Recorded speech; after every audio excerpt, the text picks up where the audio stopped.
It is a beautiful day for baseball here at Russell E. Diethrick Park as the 12-5 Batavia Muckdogs come in to take on your 12-5 Jamestown Tarp Skunks. It is a battle for first place here at Russell E. Diethrick. Hello again and welcome to another broadcast of Tarp Skunks Baseball. I'm Dre Guinness alongside Jalen Ferguson.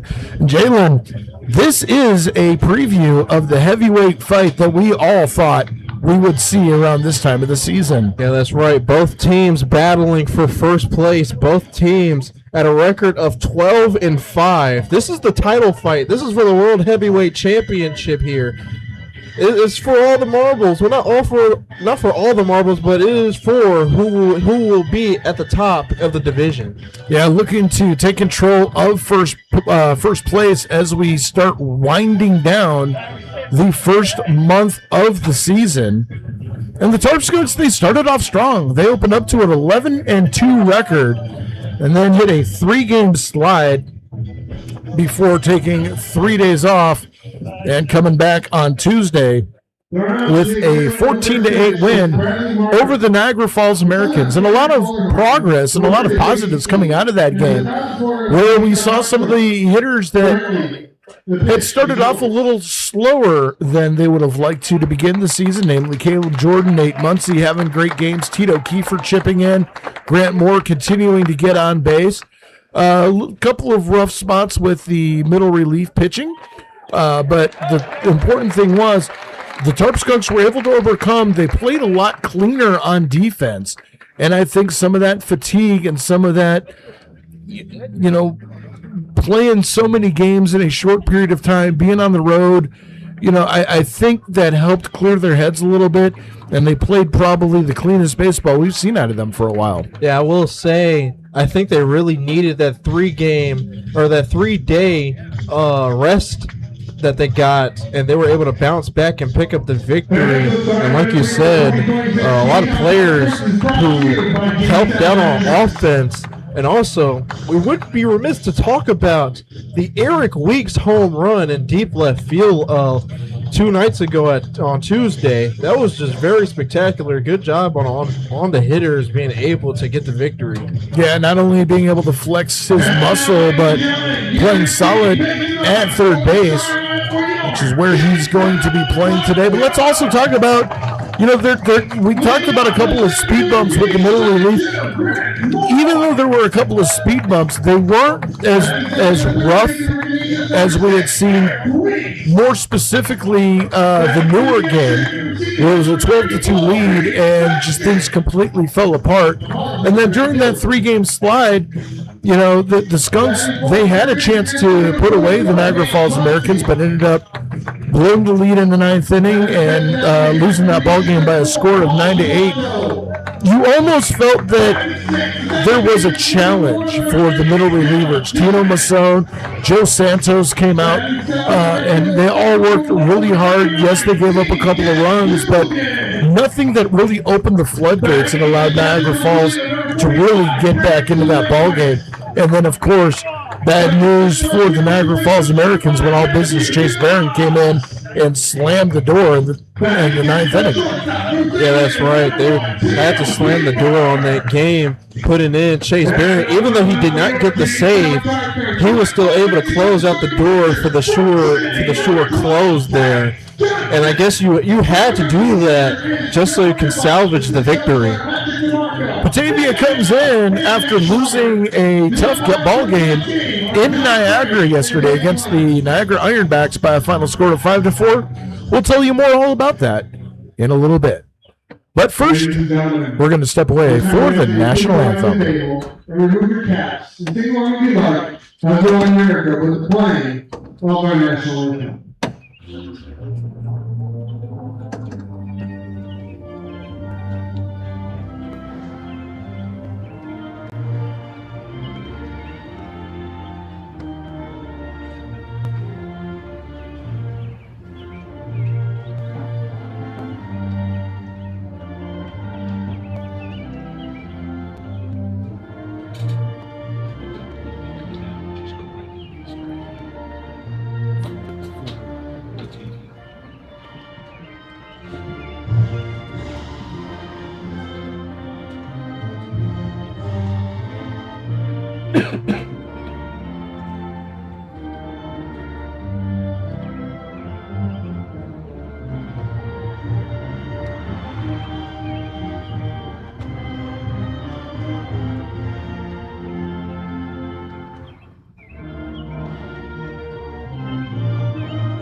As we are back here, let's give you the lineup for the Batavia Muckdogs. Leading off is Jalen David at shortstop. And then at number 2, it is Cooper Russell at second base. Then Jackson Inman at third base. And at the power spot, we got Evan Brock at right field. Then Glenn Brooks at center field. And after him, James Quintero at first base. Mason Davey, the extra hitter. Miles Monell at DH. The catcher behind the ditch is Joey Socorro. And the bottom of the lineup, Jeremy Ramos in left field. All right, they will be facing on the mound for the Jamestown Tarp Skunks, Tate Johnson. Johnson coming in with a record of 1-2, a 7.07 ERA. It's his fifth appearance. He's thrown 14 innings, given up 14 hits, 11 runs, all earned, 6 walks against 7 strikeouts. His last outing was against Batavia in Batavia, where he went 4 innings, gave up 7 hits, 4 runs, walked none, and struck out 3. Let's give you the defensive alignments for the Jamestown Tarp Skunks from left to right. It's going to be Dumas, Moore, and Dugan. From third to first, Weeks, Kiefer, Jordan, and Muncie. Branson Linkless behind the dish, and Tate Johnson on the mound. And we are almost set for baseball, the heavyweight fight, round 1. Well, I'd say round 3 because it's the third game between the two. Both teams with a win apiece. So this is round 3 in the heavyweight fight, and a lot of people think that this is going to be the matchup yet again to determine the Western Division champion. But you can't overlook Auburn. You can't overlook Elmira. They're sitting in the 3-4 spots. And surprisingly, a little bit, I think surprisingly, sitting in the 5 spot, not too far out of playoff conversation, the Niagara Ironbacks, who beat Batavia 5-4 yesterday. So the Tarp Skunks coming in with a win behind them, a loss for the Batavia Muckdogs behind them. And leading off for the Batavia Muckdogs is going to be Jalen David. Got to admire him giving dap to both the catcher and umpire. And the first pitch of the ball game is just inside for a ball. Count goes to 1-0. As the first pitch at 6:31 under partly cloudy or mostly cloudy skies, 68 degrees, a bit humid here today. Here's a line drive out to center field, right at Grant Moore, who only takes a step or two to his left, and there is 1 out. And that one was straight to Grant Moore. He didn't even really need to move. Just took a couple of steps to his left. So Tate Johnson will take that all day long as Cooper Russell, the second baseman, stands in. See if we can get the stats on him before he flies out here. First pitch just misses on the outside, and it's 1-0. And one thing for the Tarp Skunks, what they need to do against the Batavia Muckdogs is Batavia is very disciplined at the plate. They're going to have to limit the amount of walks drawn. That one right at the knees for a called strike, and the count goes 1-1. For Russell coming in, hitting .500, only 13 at-bats, though, on the season. So possibly a deceptive average at this point. There's a ground ball through the hole on the right side. That is a base hit. And that's another thing with Batavia is that they know how to hit it in those spots. Ground ball through the infield for a single for Russell. Not afraid to go opposite field. That'll bring up the left-hander Jackson Inman. And for those of you that have been following Tarp Skunks baseball for the last couple of years, you know Jackson Inman has been one of the recurring thorns in the side of the Jamestown Tarp Skunks. Coming in with a ridiculous .485 batting average. And the first pitch misses for a ball, and the count 1-0. And with a batting average in the 400s, that just shows you that he is seeing the ball pretty well out of the pitcher's hand. Middle infield at double play depth. Weeks at third, taking a couple of steps in, but a couple steps behind the bat. As a off-speed pitch travels low in the zone, count goes 2-0. So another thing that they're going to have to limit is the amount of balls in the dirt. Limit the amount of time making Lindquist move out of the way to get those balls. So 2-0. There's Johnson checking the runner at first. Comes set, and the pitch. Outside, and the count goes 3-0. And like I said, limiting the amount of walks. 3 pitches, 4 balls, or 3 pitches, 3 balls. You don't want to lose them here on 4. Well, 3-0, Tarp Skunks pitching has a kind of a calling card with getting that gotta have it strike. We'll see if Johnson can get one here. 3-0. Right down the middle, there it is. The gotta have it moves the count to 3-1. Maybe he might be pitching around Inman, like you said. It's been a thorn in the Tarp Skunks side. He, like you said, seeing the ball pretty well. Well, dangerous to try to pitch around him because there's a lot of protection behind Inman in this Batavia Muckdogs lineup as there's a throw over to first. And Russell back easily. Just underway here at Diethrick. No score, top of the first inning. 1 away as Tate Johnson comes to the set. Kicks and throws. There's a foul back. And that one fills up the count 3-2. That one hit right to where the producer's room is. Thankfully, the door's closed to that window today. Otherwise, that would have been rattling around and breaking some gear up there. Yeah, that is the window there. That's the room right next to us. So the payoff pitch coming. 3-2. Misses inside, and Inman draws a walk. So runners at first and second with 1 out. That's going to bring up Evan Brock, the Muckdogs right fielder. And that's the first walk for Tate Johnson. And again, we see this situation again. First and second with 1 out.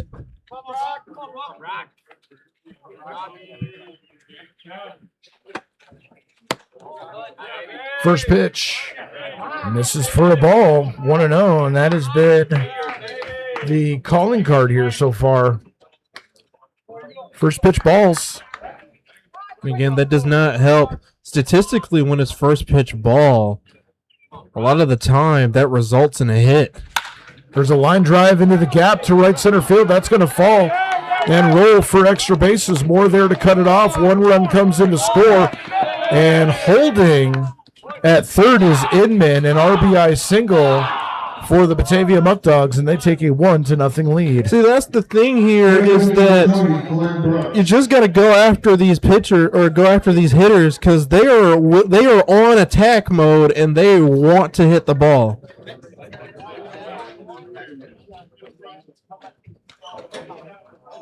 So that'll bring up Glenn Brooks, runners at second and third. Still only 1 out here.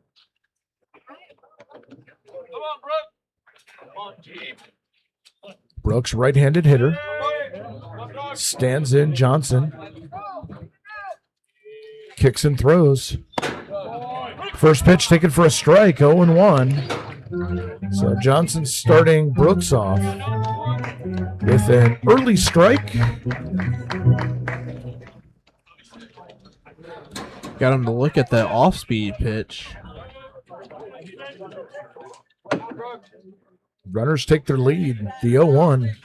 There's a weak chopper down the third baseline. That one goes foul. And the count goes 0-2 to the Muckdogs' fifth place hitter. That's the thing. When they fouled it off, that's in my opinion, how I see it is it's a free strike. So there you go. Tate is ahead in the count, 0-2. And the 0-2 pitch coming. Swing! And a miss. He goes down swinging, and he lost his bat. He super went down swinging. He swung and lost the bat. Yeah, he was definitely thinking extra bases on that one, but we'll take a seat. 2 down here, and that'll bring up the 6th place hitter, James Quintero, first baseman for the Muckdogs. And the first pitch, that one's taken just outside and off the plate for a ball, 1-0.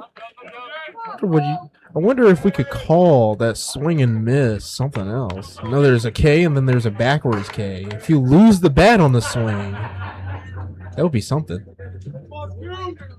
That would be like a K, like a horizontal.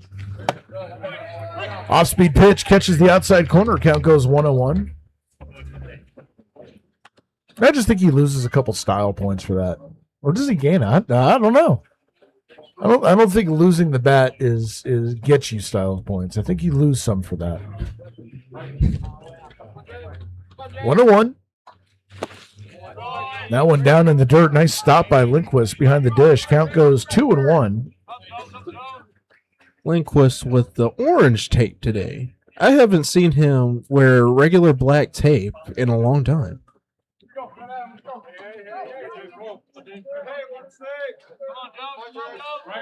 So Johnson trying to get out of this inning. 2-1. And that one just misses off the plate. 3-1.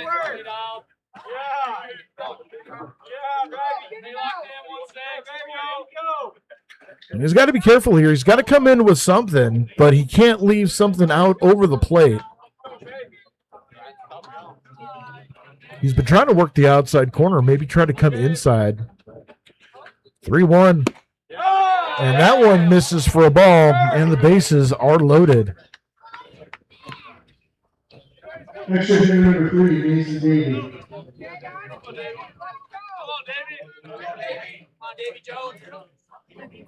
And I'll bring up the 7th hitter of the inning, Mason Davey.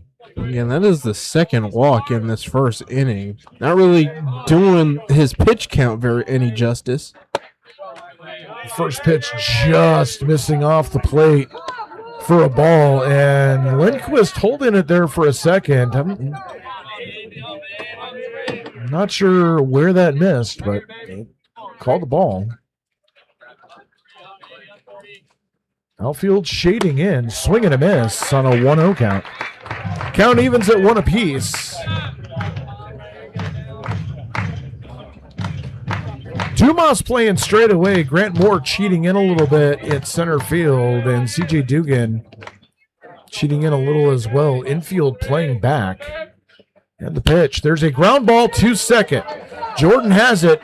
Flips over to first, and the side is retired. A run on 2 hits, 3 runners left. We go to the bottom of the first inning. It's the Muckdogs 1 and the Tarp Skunks coming to bat.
Welcome back to Russell E. Diethrick Park.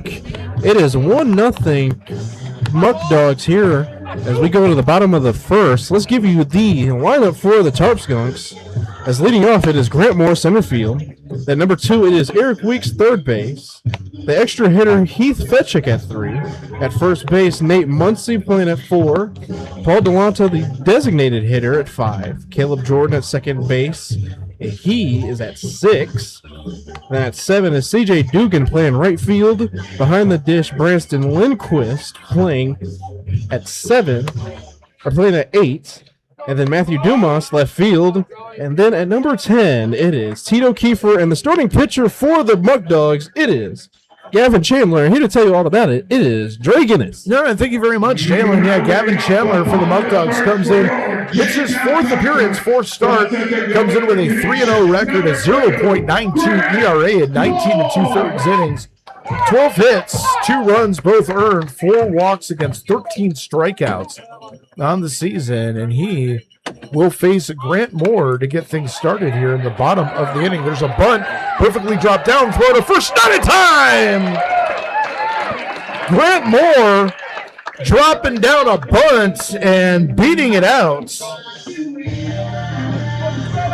That was a bunt inside. That was a pitch inside. Was able to lay down a bunt. Good placement, and was able to beat it out. That was a tough play, but good job getting on base.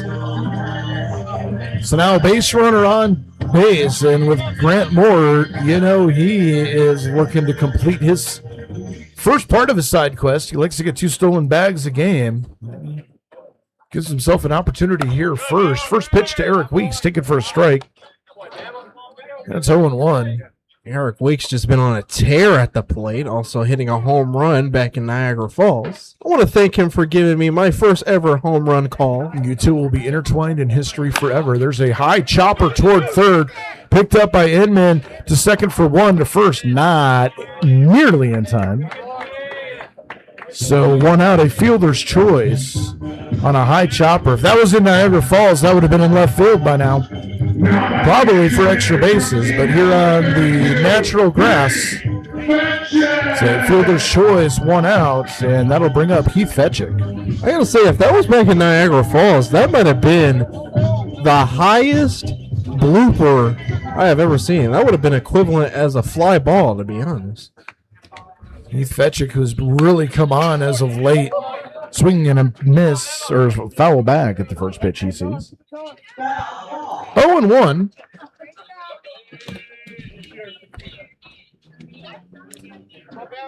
Weeks taking a bit of an extended lead. Next pitch comes in. There's a shot toward the gap in right field. That's going to fall for a base hit. Not deep enough to move Weeks over to third, but station-to-station baseball. Fetchick with a base hit. And there's runners at first and second with 1 out, and that's going to bring up Nate Muncie. And that one was a good hit out into no man's land. Nobody could get to it. You saw how Cooper Russell just let that fly over his head. So now there's runners at first and second. There's Nate Muncie. That RBI back in Niagara, or Niagara Falls. I got to stop truncating Niagara and Niagara Falls because they're 2 separate entities. There's a ground ball to second. That could be 2. Flip to second for 1. On to first. No throw.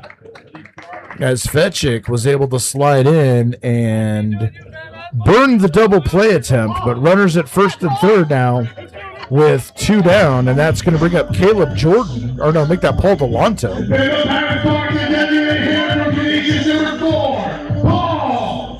And that's the second fielder's choice in this inning alone, and there's already 2 gone. They're going to have to run up the pitch count just a little bit here. Oh, Paulie D ready to do that here. Extra hitter with power. First pitch is a breaking ball off the outside edge for a ball. 1-0. Still has the longest at bat this season with 12 pitches. Delonto waiting. 2 home runs on the season. That one in the dirt. Nice block by the catcher, Socorro. Count goes 2-0. Talk about that power. He has that power to hit it opposite field, but also being able to pull one. So 2-0 Muncie taking a lead. That pitch down at the knees on the inside part of the plate. 2-1 now. You know, Paul has an opportunity to do some damage here, driving one into the gap. Can answer back on that run. And the pitch. Swinging, there's a high fly ball out to center. Brooks signals he's got it and gloves it for the outs. No runs, 2 hits, and 2 runners left on base. We go to the top of the second inning. It's the Muckdogs 1 and the Tarp Skunks nothing.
And welcome back here to Russell E. Diethrick Park. Tate Johnson here to do his second inning of work. He will face Manel, Socorro, and Ramos. And here to tell you all about it, it is Joy Guinness. All right, gentlemen, thank you very much. As Miles Manel stands in to face Tate Johnson in his second inning of work, there's a drive out to the left field. Dumas on his horse, still going back, and that ball is off the wall for extra bases, dug out by Moore in center field, and Monell with a leadoff double to start off the top of the second inning. And that's the thing here. Batavia showing off their power, being able to drive one out into the wall. And with a leadoff runner in scoring position, that's going to bring up the catcher, Joey Socorro.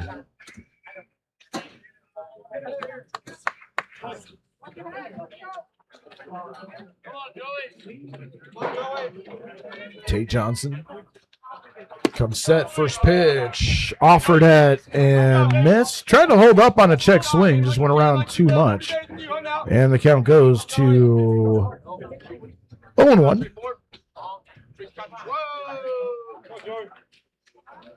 For Socorro, coming in hitting only .207 as that one's fouled. Down the first base line, heading over and just off of his glove is Nate Muncie. Unable to reach out and quite get it. Gave a good effort, but just a little too far. The count goes to 0-2. Yeah, he did give a good effort on that one. That one hit his glove. He could not be able to get a glove on that one. It just drops foul in front of the fence. Johnson comes set. The 0-2 pitch in the dirt. Good stop by Lindquist. Count goes to 1-2. Jeremy Ramos on deck. There are a lot of dangerous hitters in this Batavia Muckdog lineup. All throughout the lineup, actually. Yeah. Came in swinging from the first person. There's a line drive down the left field line. That one is a fair ball and will score a run. Dumas sticks it out of the corner and is going to be able to hold Socorro to a double, but a run scores, and it's now 2-0. And Joey Socorro just pulled that one out on the left. There was some trouble out in the outfield. what brought it in to hold Sakura at second. So 2 straight doubles here to lead off the top of the second inning. And we're back to the top of the line, or we're at the bottom of the lineup, Jeremy Ramos. And the first pitch misses to him. Count goes to 1-0. Again, this is the type of aggressiveness that we usually see the Tarp Skunks do in the first couple of frames, but now Batavia's doing it. Ground ball to first. Muncie has it. He'll take it to the bag himself. For the first out, moving over to third is Socorro. Shortstop number 50, Jalen David. And we go back to the top of the order for Jalen David. David, who flew out his first time up. A line drive that Grant Moore barely had to move for. Only took a couple of steps on that one. That was the first pitch of the game, actually. The first pitch grounded to third. Nice stop by Weeks. Throw on to first in time. Oh, and Jalen David hit the bag awkwardly, and he's limping back to the dugout. With 2 outs. That's going to bring up Cooper Russell. We'll have to keep our eye on what happens with Jalen David. His ankle, when he hit the bag at first, looked like it twisted 90 degrees the wrong way. Yeah, it's all about how you step on the bag. Step on it wrong, it could do some damage to you. First pitch to Russell, misses for a ball, counts 1-0. I've been the victim of the first base bag. That's never a good feeling. And the pitch. This is on the inside. Count goes 2-0. I don't want to go back on that play out with Weeks at third. He ran to go touch third, but once Sakura stepped back, he made the throw to first. That was a good job to keep Socorro at the bag. As the 2-0 in the dirt, count goes 3-0. This is, again, 3 straight balls, a 3-0 count. That is something that you don't like to see.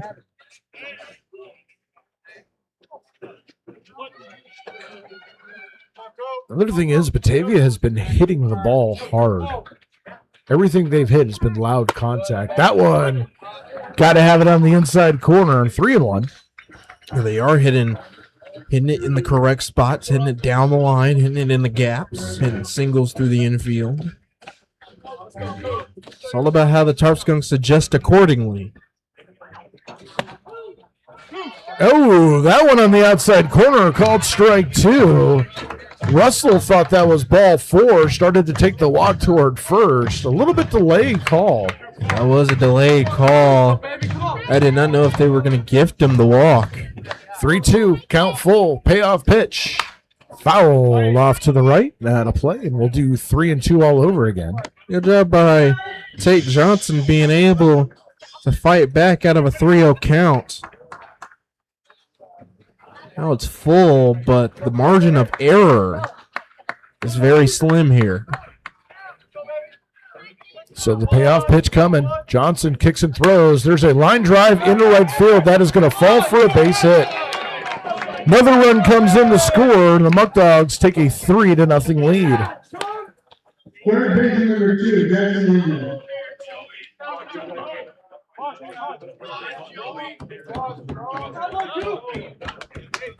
You know, again, hitting it in the spots, just hit it right in front of C.J. Dugan out in right. That's the second time that Russell has gone opposite field. So now Jackson Inman walked his first time up. First pitch, there's a high fly ball into right field. Dugan tracking under it, still going back, reaches up and makes the catch right in front of the warning track, but the damage done from the Muckdogs. 2 runs on 3 hits, 1 runner left. We go to the bottom of the second inning. It's 3-0 Batavia.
And welcome back to Russell E. Diethrick Park. It is 3-0 or 3-0 here. Batavia taking the lead. It'll be Jordan, Dugan, and Lindquist going up against Chandler. And here to give you the call for the bottom of the second, it is Dre Guinness. All right, thank you very much, Jalen, as Caleb Jordan stands in for the Tarp Skunks. 4 RBI the other night in Niagara Falls. And the first pitch to him is right in the zone for a called strike, and the count goes to 0-1. Even though they haven't ran up its pitch count, the thing is that Chandler has been throwing strikes. There's a chopper toward first, gloved by Quintero. PFP, the flip to first, but not in time. And even if Chandler was able to glove it, Jordan had that one beat. That should be a base hit, and that is what they're going to call it. Yeah, that was a base hit. It was a pretty close play towards a Chandler. Chandler could not get a good hand on the ball. In fact, he lost his glove on the way to first, too. So give Caleb Jordan a leadoff hit. Second leadoff hit for the Tarp Skunks. That's going to bring up C.J. Dugan, right-hander. First pitch to him, right down the heart of the plate for a strike. Count goes to 0-1. Yeah, that's right. That is the second leadoff hit, but you got to capitalize on these base runners when you got them. The 0-1. There's a comebacker right to Chandler. Throws to second for one. On to first. A double play. And a 1-6-3 double play wipes out Jordan. And quickly there are 2 away to Branson Lindquist. That is a quick 2 away. We pretty much just started at the bottom of the second, and there are 2 away.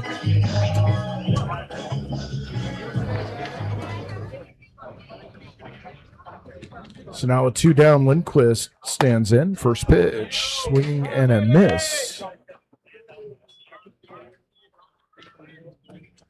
Count goes 0-1.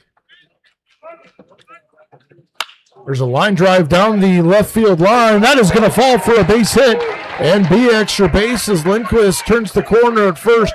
He will pull into second with a stand-up 2-out double. And the Tarp Skunks still in business. And that'll bring up the speedy Matthew Dumas. And the Tarp Skunks are being able to put the ball in play, but again, they're going to need to put the ball in play and result in an RBI here. They're going to have to figure Chandler out here at some point.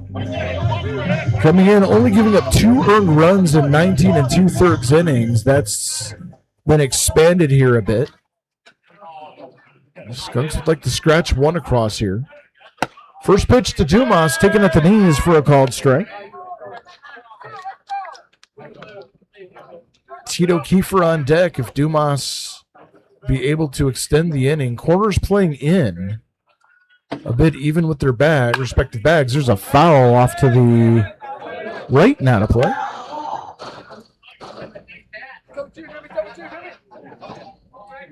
Oh, 2 to Dumas. He's going to have to shorten up, protect the plate. Lindquist leads off second. Chandler taking a long time to look in. Gets what he likes. Kicks and throws. That one just missing on the outside corner. That was a pretty close pitch after that. I wasn't sure if the umpire was going to give him that.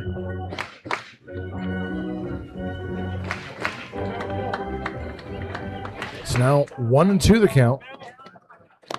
That one way off the plate in the dirt. Evens up the count at 2 apiece.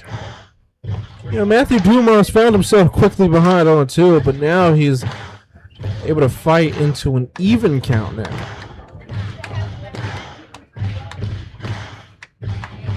So 2-2. Chandler comes set. Kicks and throws.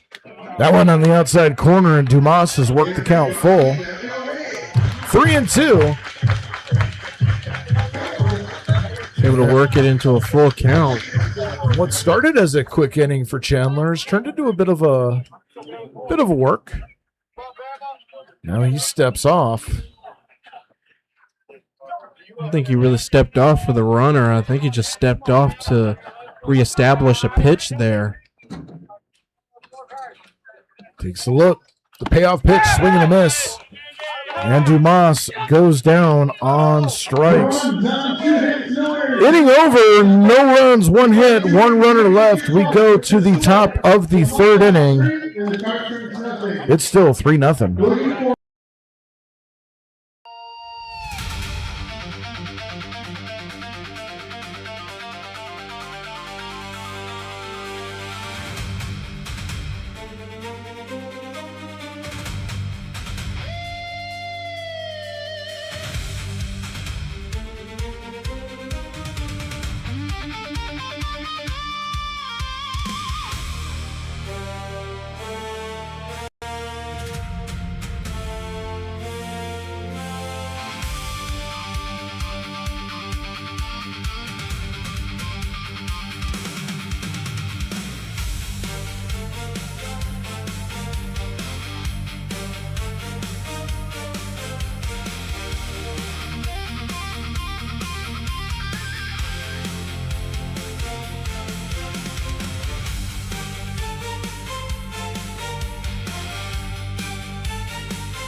Back here at Russell E. Diethrick Park as we go to the top of the 3rd inning. It will be for the Batavia Muckdogs, Evan Brock, Glenn Brooks, and James Quintero. And here to tell you all about the action is Jalen Ferguson. Hey, your innings went by pretty fast. Usually you get all the action. You know, I'm not going to complain about a short day at the office. So that's going to bring in Evan Brock. He doubled in his last at bat. Number 11, Evan Brock. You talk about the batting aggressiveness by Batavia.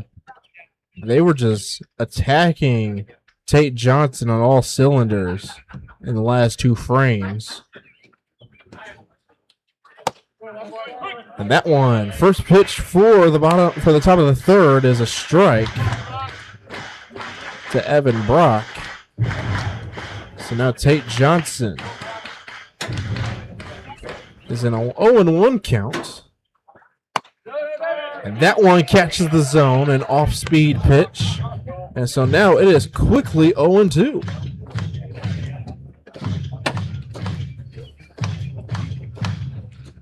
Might change him up, make him want to chase at a pitch. That one, ground ball through the infield. Kiefer cannot make the play.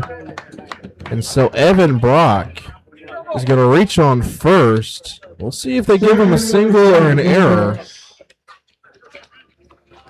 That sure did look like a routine play, but we shall see what he has scored. Yeah, it looked probably is going to be scored an error. Seems to be conventional wisdom. Yep, and they gave him the error, the E6. So that's going to bring in Glenn Brooks. First pitch for a strike. You know, I got to like that Tate Johnson is starting these at-bats with first pitch strikes.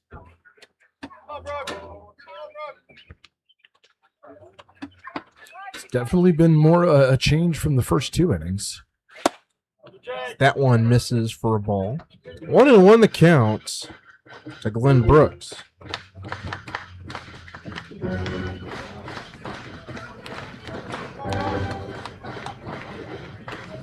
Glenn Brooks struck out in his last at bat as he watches ball 2 into the dirt. Batavia, 3 runs on 5 hits, no errors. Jamestown, no runs on 4 hits and 1 error.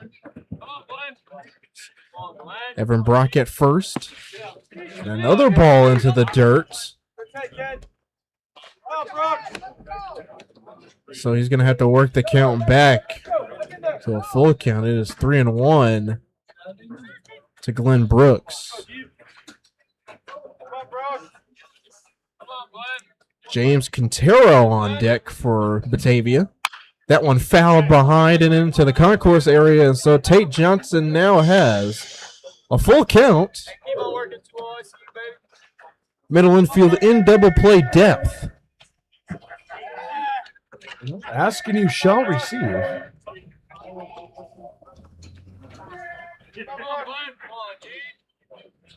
That one, ground ball to Kiefer again. Throws on the wall, throws on the second, throws on the first, not in time. And they only get the out at second. Yeah, that definitely was the right call on that one. First baseman number 16, James Quintero. So he's going to reach on a fielder's choice there. And James Quintero, as he walked in his first at bat. That was good speed. That one popped up just over us. There's my first heart attack of the day. You know, surprisingly, back in Niagara Falls, we didn't get those close calls there. You got enough. I remember one that fell right in front of us. I snapped out of first, not in time. There was one that was coming toward us that just went over the box that freaked me out just the appropriate amount. Both of us, we didn't have the windows closed in front of us. Well, the one thing I noticed too that we Snapped never actually talked about was when I went down to the other side of the booth to try to figure out which light switch would actually turn the lights on, which by the way none of them did. Apparently double pane glass. Runner goes, that's a ball. And that gets past Kiefer. Caleb Jordan being able to cover it, and so Glenn Brooks gets a steal there.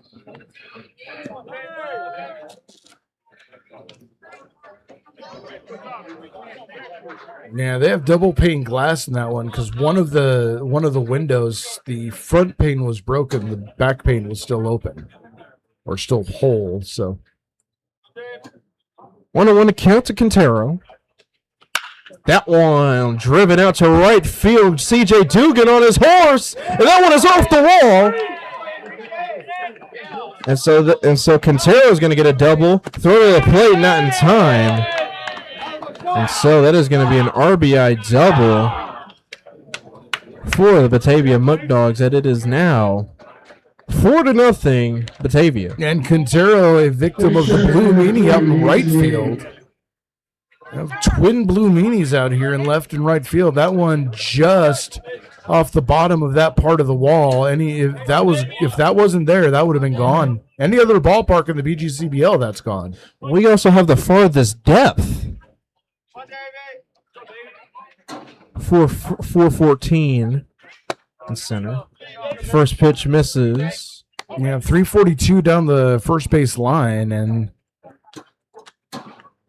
that one, if I had to guess, I would measure that one out at about 375.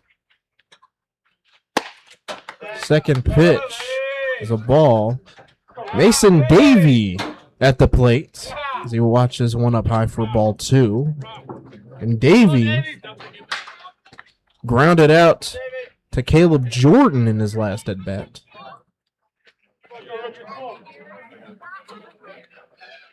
That one fouled over the press box. It is 2-1.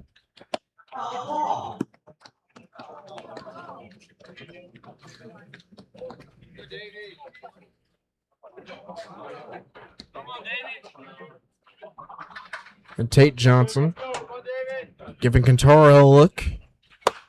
A swing and a miss by Davey. And so now it is 2-2 the count. One gone here, not before one run scoring.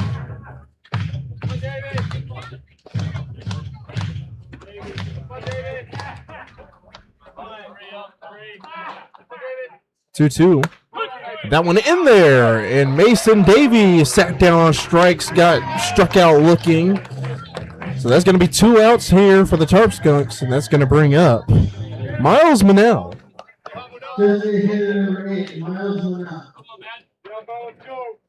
Second strikeout for Johnson in this one. Miles Manell, he doubled, also came around to score, putting up the first run. That one in there for a strike. 0-1 the count to Miles Manell.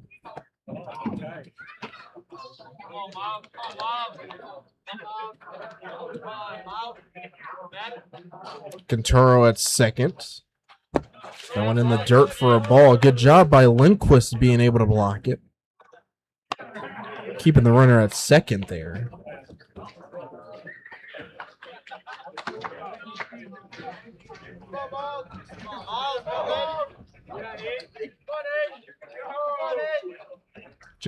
Take, giving the runner at second a look, throws on. That one is in the dirt for a ball. 2-1. Lindquist had to throw the ball away, give him a fresh one.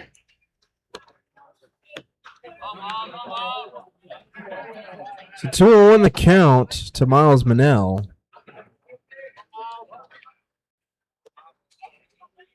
It's the 2-1. That one catches the zone for a strike. 2-2 the count. Tate Johnson wants to get out of this inning, but only the one.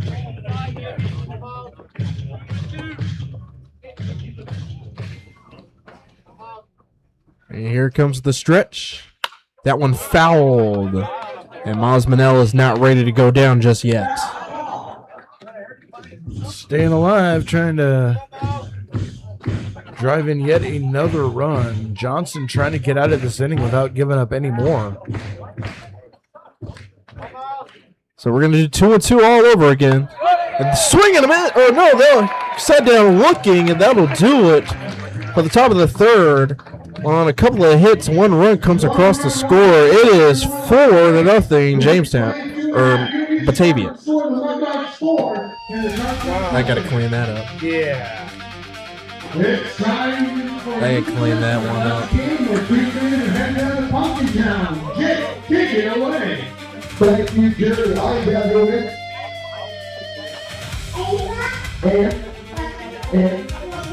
and everybody pumping down the road. Now, he's gonna hold me on to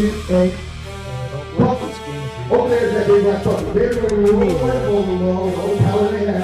We're going to make the bullshit. We're going to drop the block.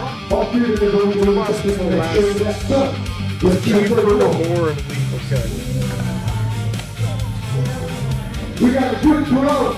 Really, some good breakout. Let's see what we're going to do. Let's see what the ball is going to send that one. Let's see the final. It's on point. We have a winner. Give it up for the 3 of us first base. That is the punch down, punch over. Give it up to the 1. Back to go, guys. Ready. Back up here. Walking down over September 18th. And runs every Saturday and Sunday through Halloween on October 31st. 4-0 Batavia leads Jamestown as we go to the bottom of the third inning. It's going to be Tito Kiefer, then back to the top of the order for Grant Moore and Eric Weeks. And here to tell you about it, it's Jalen Ferguson. Yeah, we're just now the bottom frame of the third. And the Tarp Skunks just now getting to the bottom of the lineup. This copyrighted broadcast of Tarp Skunks Baseball is presented by authority of the Jamestown Tarp Skunks. This is presented for the private, non-commercial use of our audience. Any rebroadcast, retransmission, republication, or any other uses of the descriptions or accounts of this game without the express written consent of the Jamestown Tarp Skunks is prohibited.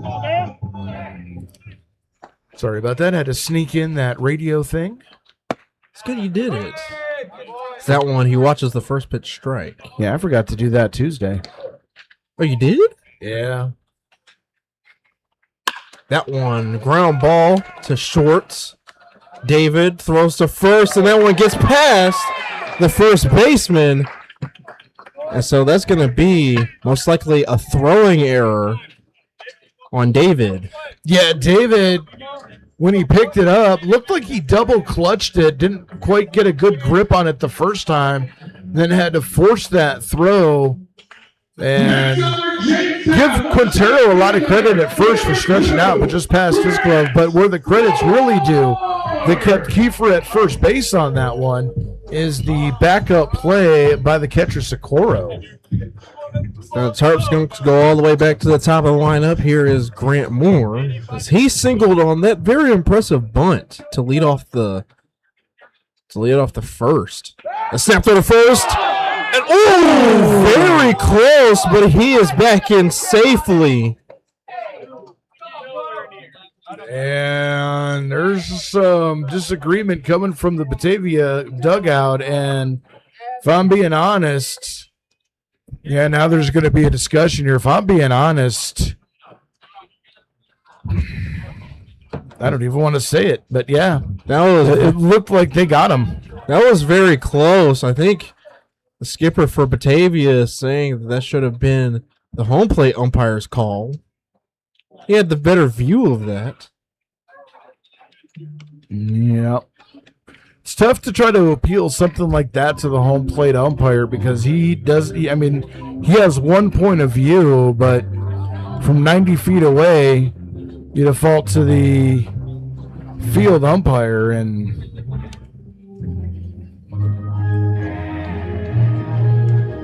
conference between the manager and our field umpire is over, and I don't think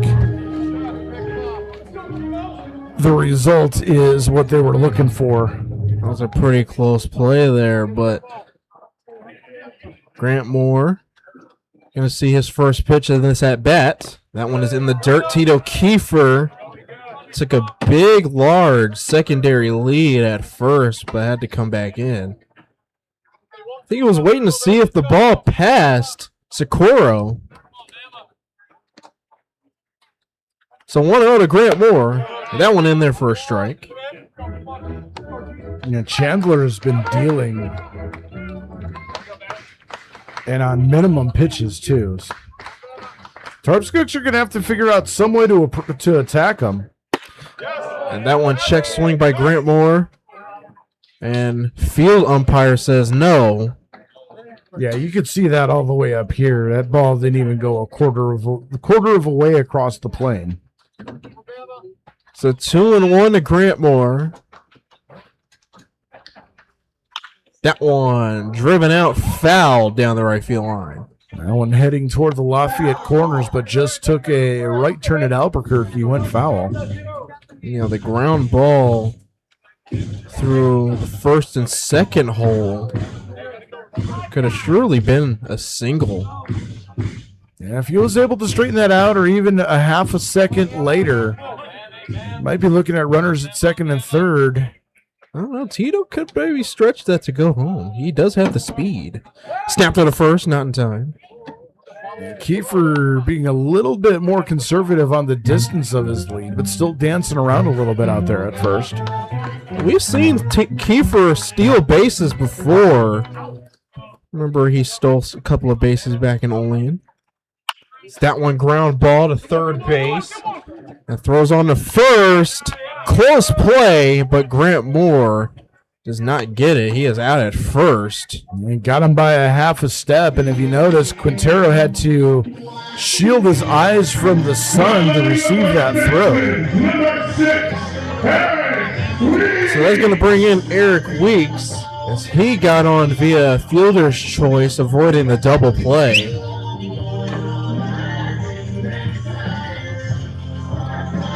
It was cloudy when the game started, and now the clouds have gone past us as that is a ground ball. That one is through. Tito Kiefer gets on a third. Eric Weeks gets on via single, and so now it is runners at first and third. And Weeks continuing to hit the ball and well here. So that's going to bring in Heath Fetchick. Like I said, Eric Weeks has been seeing the ball pretty well since he's been here. Speaking of seeing the ball well, Fetchick has been not only seeing the ball well, but driving it as well. That one driven out to center field. Brooks on his horse. That one off the blue meaty. Oh, that was so close. Tito, oh wait, no. It's gone. It's gone. Okay. So that one is out of here. Tito Kiefer with a 3-run home run out to center field to Tarp Skunks. Dunn blended the lead. It is now 4-3. Here in Eric E. Diethrick Park. Russell E. Diethrick Park. Wow, Heath Fetchick over the CCS sign off the secondary monster that is in play, that is out of play. That ball close to the deepest part of the ballpark, I would put at 405, and that put a charge into the Tarp Skunks fans here at Russell E. Diethrick. I saw that one. That hit the blue monster out in center field, but I didn't know where that one landed. That one was out of here. So now it is 4-3, and that's going to bring in Nate Muncie. Like I said, that's going to bring a charge into the Tarp Skunks here. That one, Boober out to shortstop, throws on the first, and that one is in time. So Nate Muncie gets out. It's going to bring in Paul Delanto. Wow, that was, I'm still in shock. That was a blast and a half. And you know, you called it before it. You said he's been seeing the ball pretty well and been driving it, and he drives that one out to center field. So Paul Delanto, he watches the first pitch for a strike. 0-1 the count. And that is the first home run that Chandler has given up this season. Only the 5th earned run of the season. Earned runs 3, 4, and 5 on the one swing of the bat. The pitch is in the dirt for a ball. Yeah, Heath Fetchick driven that one out. That one just missed. 2-1 the count to Paul Delanto. I think he wants to get in on this. Well, now they know that Chandler's human.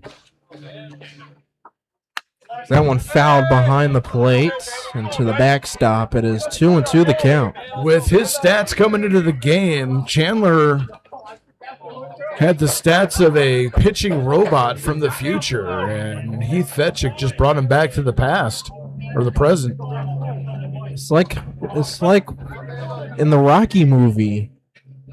He's not a machine. He is a man, just like you. Paul Delanto calls time. Man, I'm still in awe at the distance on that blast. I mean, he hit it out to the deepest part of the ballpark. Paul Delanto watches ball 3 in the dirt, so now it is a full count. Yeah, it's rarefied air. I think that is the deepest home run I've seen here at Diethrick. Would you say that would be 400 feet over there? I'd say about 405 it went. That one driven out to left center field, and that one's going to get down all the way to the wall. Paul Delanto rounding first, going into second. And so Paul Delanto joins the hit parade with a double.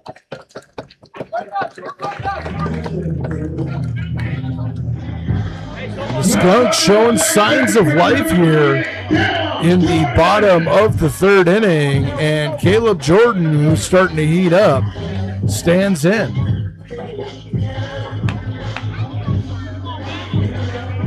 Caleb Jordan back in Niagara Falls.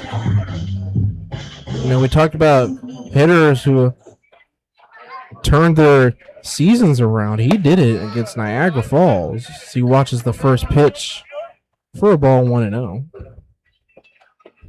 And, you know, Caleb Jordan also wants to get in on this. And Jordan, 4 RBIs on Tuesday. That one misses the zone for a ball. 2-0 to Caleb Jordan.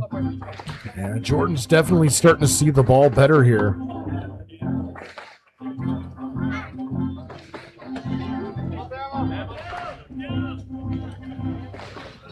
Paul Delanto at second. And that one catches the zone for a strike. 2-1 to Caleb Jordan. Yeah, and that was a juicy looking breaking ball just hanging up there, but Jordan not pulling the trigger. And that's what you want out of this part of the lineup. You want them to see it and drive it. That one in the dirt, and that one is lost by Socorro. Paul Delanto is going to reach third on the pass ball. And now a base hit ties the ball game for sure. And you have to get a base hit now, as it is 2 outs. Jordan sitting with a 3-1 hitters count. You know, Chandler, the way he's pitching, he's going to come in and challenge. He doesn't want to give up another free pass here. Yeah, but Chandler has been coming out of the gates throwing strikes. I don't know if that home run might have changed him a little bit. That one just missed. And Caleb Jordan gets on base via a walk. So now runners at first and third. That's going to bring in CJ Dugan. And now we're going to get a conference at the mound. As, yeah, you know what? Chandler started this game and he was rolling. And, you know, I think it might have started even a little bit before with Kiefer reaching on the air and Weeks with that base hit. I think he tried to force a fastball right into Fetchick's wheelhouse, and he just turned on it. And by that time, once that ball went out, Chandler seems to have been a little bit of a different hitter here. Or different pitcher here. Yeah. Trying to give him a conversation, trying to calm him down. Still no action in Batavia's bullpen. So they're not gonna give the hook just yet.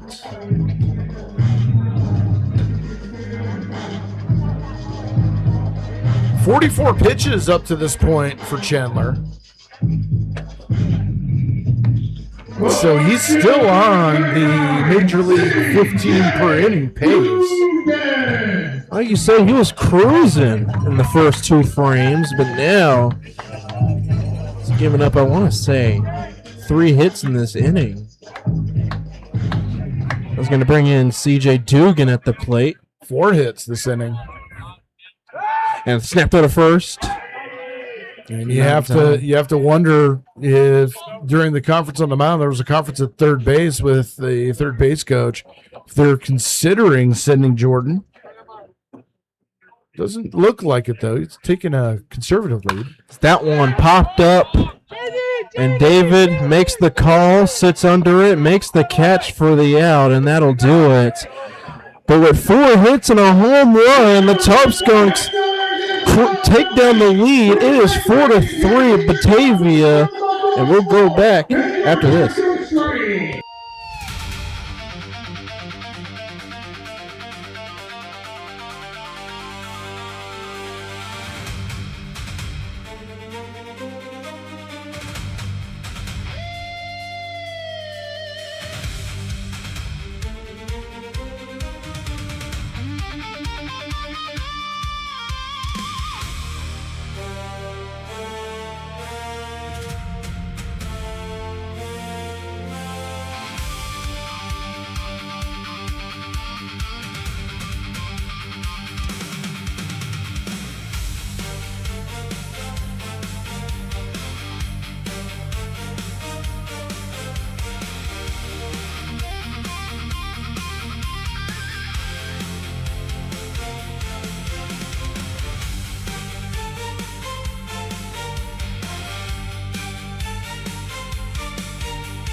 4-3. Tarp Skunks clawing their way back on the strength of a Heath Fetchick 3-run jack in the bottom of the third inning.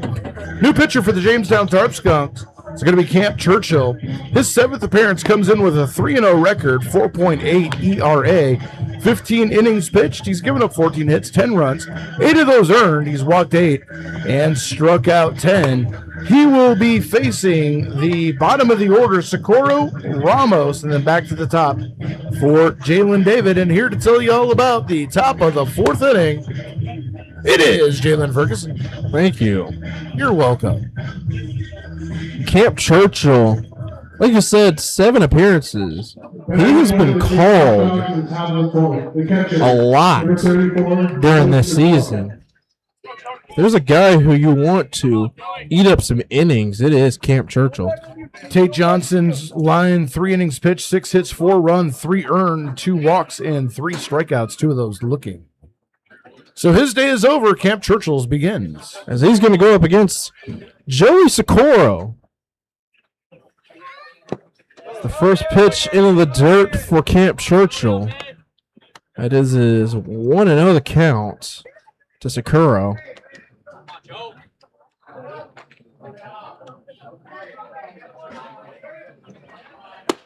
And that one catches the zone. 1-1 to Socorro. Yeah, Churchill with a little bit of a different delivery than Johnson. Johnson more over the top. Churchill's more a little bit sub 3/4. Foul to the backstop. Almost sidearm. Almost sidearm. Yeah, maybe is sidearm, but from up here, it's somewhere between 90 and 45 degrees. I don't think it is fully sidearm, but it is kind of sidearm. And that one just missed. Yeah, and that was definitely at the 90-degree arm angle. He's more of a slingshotter than a traditional pitcher. Most sidearmers tend to be more slingshot delivery. And that one inside for a ball, 3-2. Full count for Socorro. And on deck is Jeremy Ramos. One thing about a sidearm pitcher is that when he's got his fastball going, it's going to get run away from the hitter. That one fouled behind the plate, and so we're going to do a full count all over again. It'll get you, if you're facing a right-handed hitter, it'll run away from him. Sidearmers are good against the opposite dominant hands, a right-hander versus left-handed hitter. That one, ground ball to third, and Weeks cannot make a glove on it. That one gets to Dumas. And so Socorro gets on base via single, and that's going to bring up Jeremy Ramos.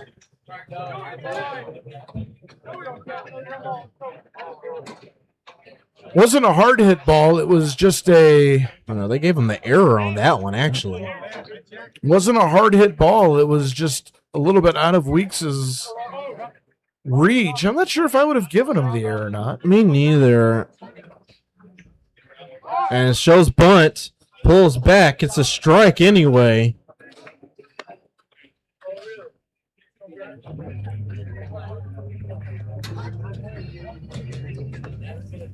So 0-1. It's important for Churchill to have a good first inning out here. Try to get out of this as quickly as possible. That one just missed the zone. 1-1. He called it a strike. Or he did? Oh, 2-2. Should be 0-2. Yep, there we go. Now we're getting the correction. 0-2 the count. That one fouled at the plate. And that one hit his foot.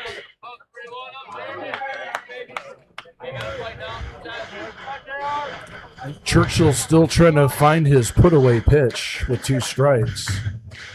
It's all about how you close an at-bat. Especially when you have a pitcher's count right now. That one ground ball through the infield, and that one gets past Kiefer. And so we'll see what they score that. That should be a base hit.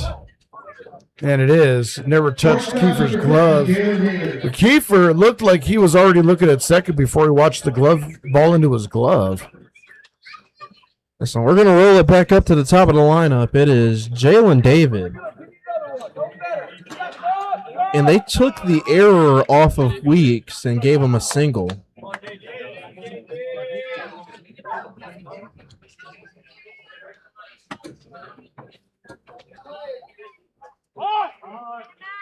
And lays down a bunt. That is a close play. Throwing to first. And he's safe at first. And so now bases are loaded with no outs. You couldn't ask for a better bunt. Deadened right in the dirt, right in front of the plate. First baseman crashing, pitcher crashing. Jordan had to go and cover first base, and just too much speed from the top of the order in Jalen David. And now that the Skunks are in trouble here, bases loaded with nobody out. So that's going to bring up Cooper Russell.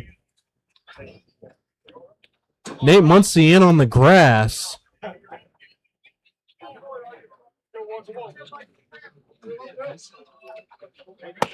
And the first pitch in there for a strike. 0-1 the count. For Russell, 2 base hits, both of them going the opposite way to right field.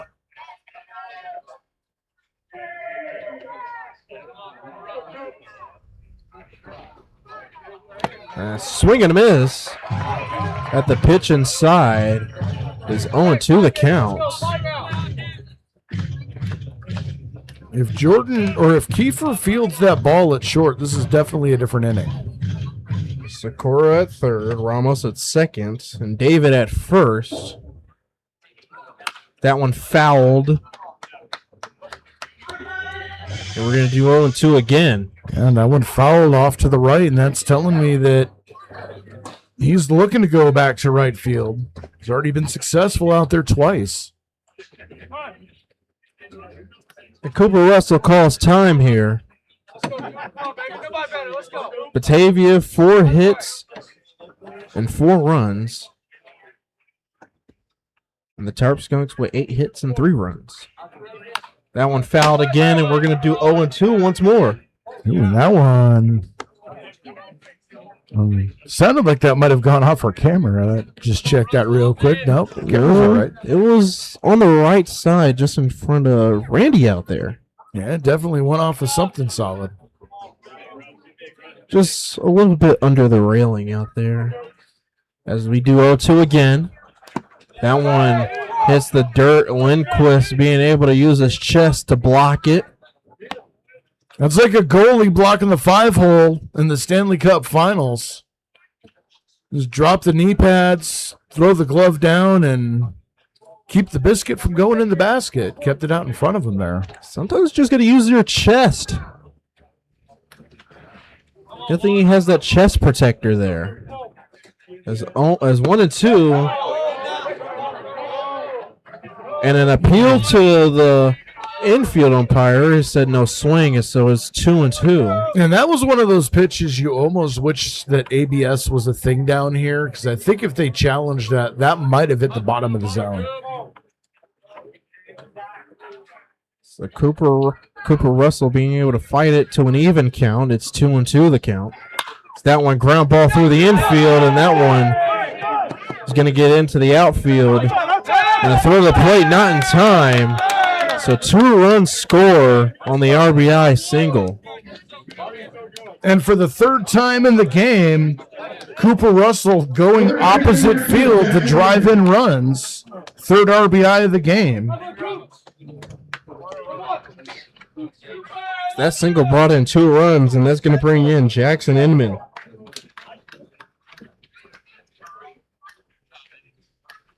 So the score is 6-3. Batavia up by 3. And that's got to be frustrating for not only Churchill, but Joe Riedebach. That is the 10th hit, and we're just in the 4th frame. That one is in the dirt for a ball. Lindquist blocking it, keeping it in front. David at second. Cooper Russell at first. Jackson Inman at the plate, as he is at a 1-0 count.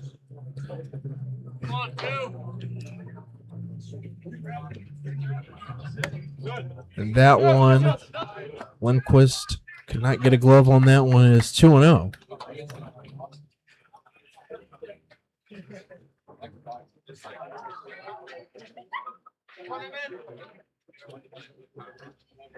No action in the Batavia bullpen. Don't see anything happening down in the Tarp Skunks pen.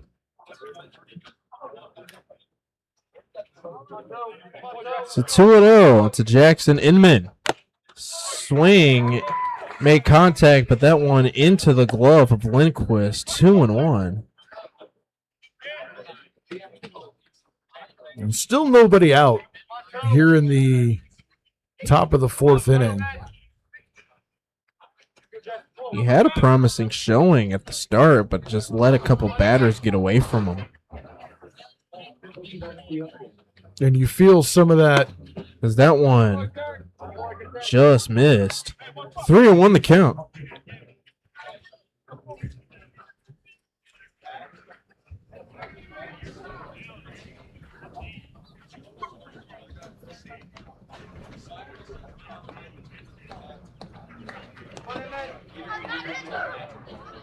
So with a 3-1 count, Camp Churchill. That one in there. So it's a full count once again. And Jackson Inman made a motion first, but did not get that call. Yeah, Inman was looking for something on the outside corner. Got twisted in a little bit.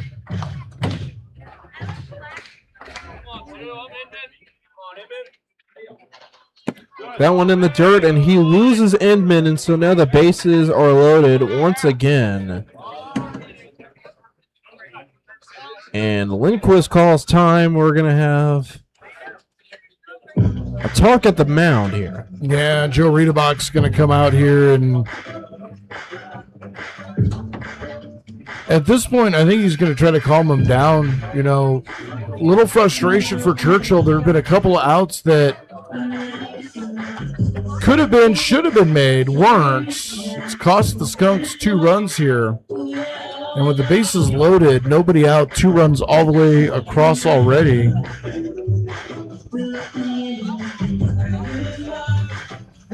Conversation at the mound is over. Still nobody. Well, now we got a little tossing happening in the bullpen. Yeah, Camp Churchill, one of Joe Riedebach's trusted guys to eat up some innings. He's not having the showing that he would have liked. But nonetheless, bases are loaded with no outs. That's going to bring in Evan Brock. And Brock, he doubled in his first at-bat and flew out to shortstop as the first pitch for a ball. Now he reached on the E6. Muncie playing on the infield grass at first. Weeks playing back. That one driven out to center field. Grant Moore ranging back towards the warning track. Makes the catch. And a run's going to come in and tag, as it is now a 7-3 ball game. As Batavia up by 4 runs.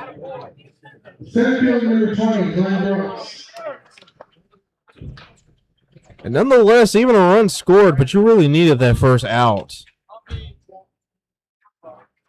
So that's going to bring in Glenn Brooks. And Glenn Brooks, he struck out and reached on a fielder's choice. And he also came around to score. Oh. Started to lose a little connection to our camera there for a second. So a ground ball through the infield. Tito Kiefer cannot glove it. He gets past and a run scores. It is now 8-3 Batavia. And that is the 11th hit for the Muckdogs, as that one's going to bring in Glenn Brooks.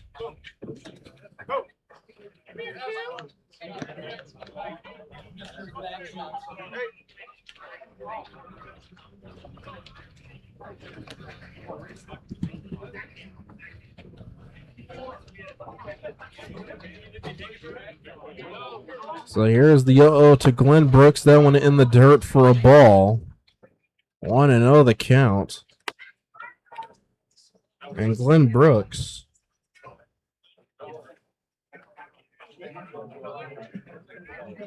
This one's turning into a bit of a nightmare here in the fourth. It is. Have not had a scoreless inning yet. That one driven out to left center. And Dumas cannot make it. He cannot get a glove on that. That one gets past him. A run scores. And that'll be the only score that happens on that play. As it is now 9-3 Batavia. And that's going to bring in Mason Davies.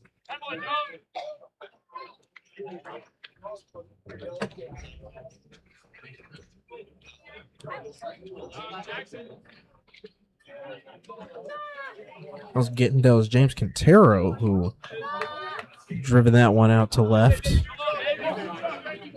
So now all infielders are in. Davies fouls it behind the plate. So 0-1 the count to Davies. Davies grounded out to second, and he also struck out looking. And Camp Churchill wants to repeat that again. That one up high and in for a ball. Batavia, 9 runs on 12 hits. And Jamestown, 3 runs on 8 hits and 1 error.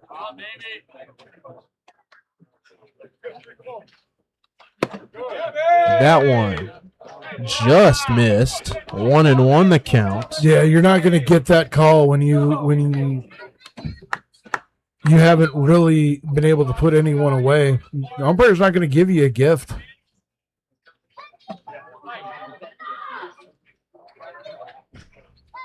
That one up for a ball. 3-1.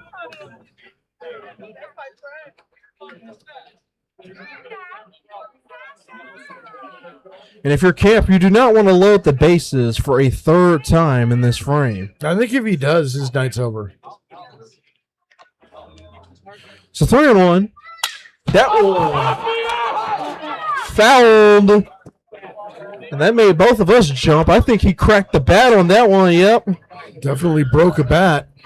And that one fouled behind the plate. Lindquist was not able to make a play on that one. So that bat is done.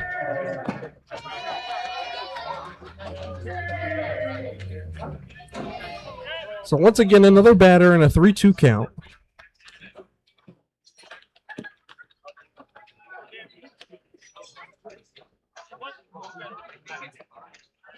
Miles Manel on deck. All infield playing in on the grass. And does not get the call, as that is ball 4. And that's going to bring in Miles Manel.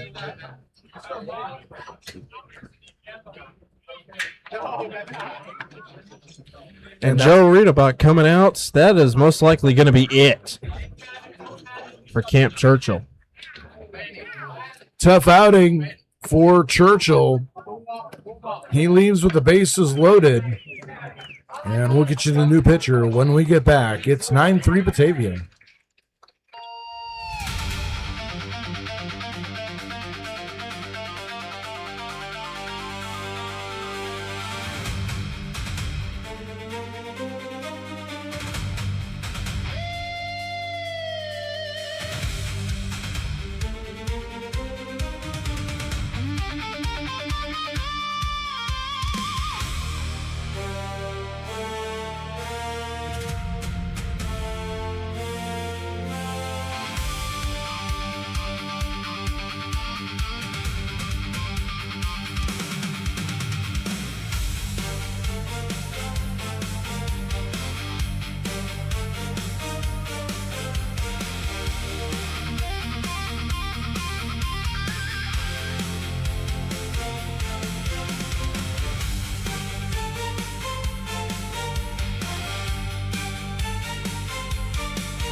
New pitcher for the Jamestown Tarp Skunks is number 26, left-hander Jack Santee.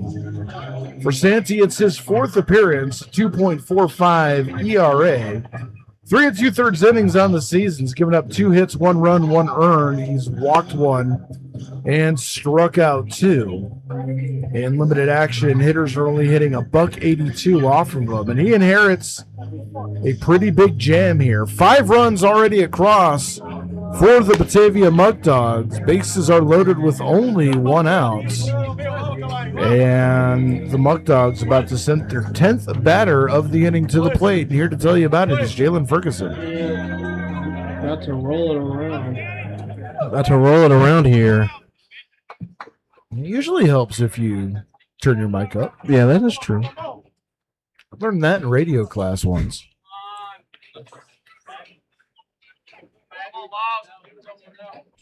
So Miles Monell. That one in the dirt. I don't understand that pitch call at all. First batter, well, I guess I do. I was going to say should be just, come right at him with a fastball. I mean, you just want them to put the ball in play. Is that one in there for a strike? 1-1. Yeah, I think he wanted to come out because Monell probably looking for a fastball first pitch. Wanted to give him something different to look at. That one fouled at the plate. 1-2 to Miles Monell. And Santee's going to have a tall order here to get out of this. We haven't seen Santee in a while. No, only his 4th appearance. It's one of the players I had a conversation with back in Geneva. That one fouled and, just over a couple of people out on the right side of the press box. If my math is mathing, I think the last time we saw Santee was the kids' game here with Olean. That one is inside and in the dirt for a ball. 2-2. If I'm remembering that game right, he didn't have not too bad of an outing there. I don't remember anything. I'm just guessing. But then again, that kids game feels like a decade ago. As that one driven out to center field, Grant Moore coming in and makes a catch, throws to the plate, not in time, a run scores. And that is a sacrifice fly for Miles Monell. That's going to bring in Joey Sakura. Catching number 34, Joey Sakura. And now the Muckdogs batting around here, sending their 11th hitter to the plate. And as usually we see the Tarp Skunks batting around here in the early frames, but now it's not like that here in this game. So we still got a whole bottom 4.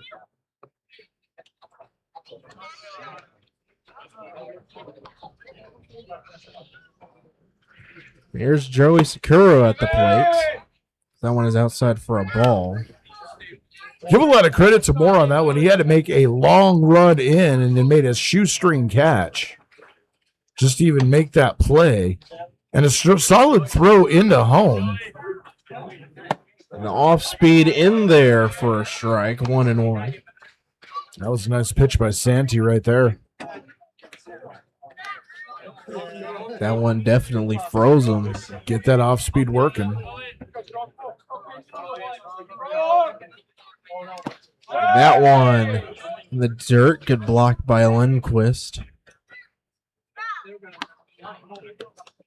10-3 here in Russell E. Diethrick Park.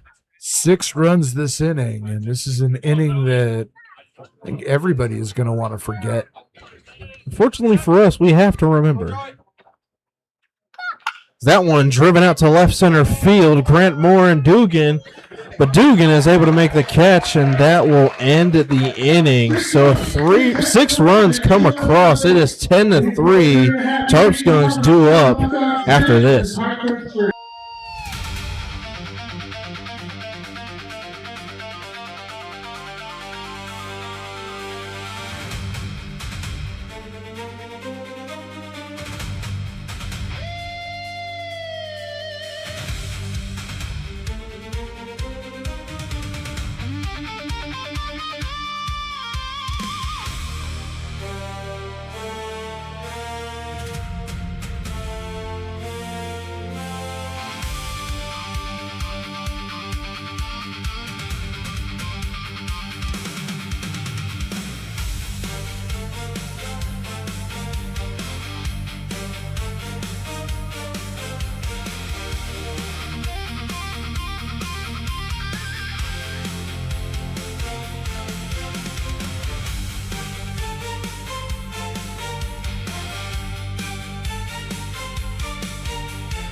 Just want to curl up. And And we're back here at Russell Lee Diethrick Park. 10-3. The Muckdogs with a 7-run lead as we go to the bottom of the fourth inning. It'll be Lindquist, Dumas, and Kiefer. And once again, here's Jalen Ferguson.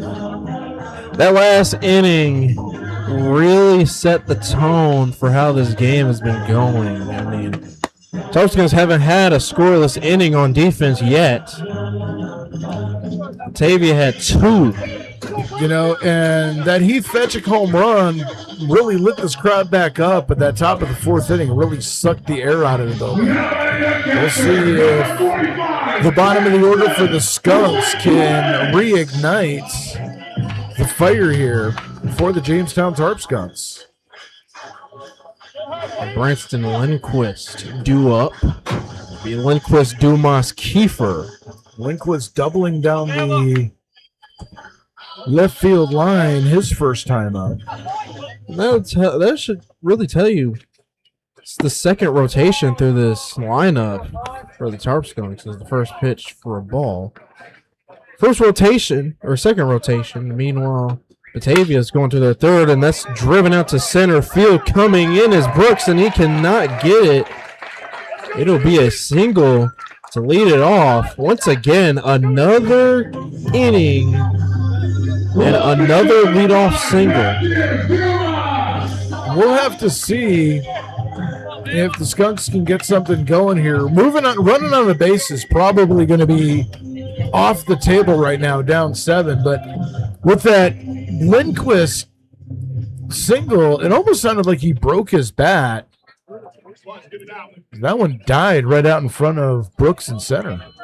That one. Oh, and what a diving catch by Cooper Russell on the line drive. And that'll retire Dumas. My goodness, he stretched out like Superman and snagged what could have possibly been extra bases from Dumas. I was going to bring in Tito Kiefer, and yes, it almost looked like he flew in the air. I've never seen slow motion in real time. It's that one in the zone. Chandler is going back to his form of pitching, just going after him. Slow motion in real time. I like that. It's that one fouled, and so now Tito Kiefer is quickly behind on the count 0-2. You know, that dive reminded me of the Max Payne game on Xbox 360. I don't know if you played that before. No. I'm not going to be able to follow along with that reference. That one outside for a ball. Fake throw to first. As it is 1-2, the count to Tito Kiefer.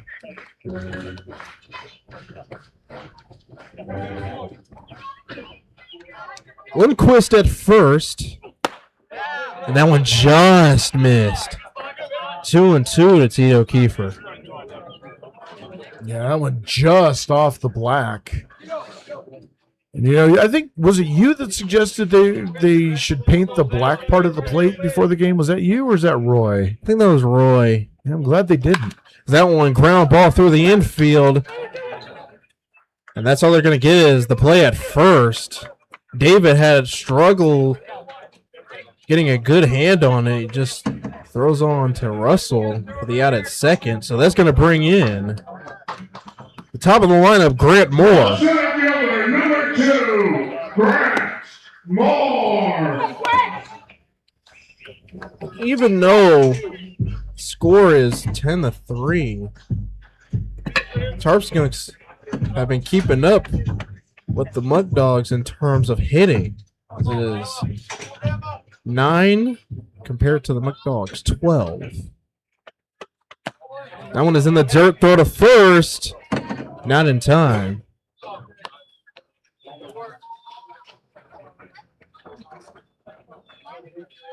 Ramos trying to keep Tito Kiefer honest at first. It's just one of those games you keep trying to find answers, and And that one off speed in the zone for a strike. 1-1. The more answers you look for, the more questions you end up finding.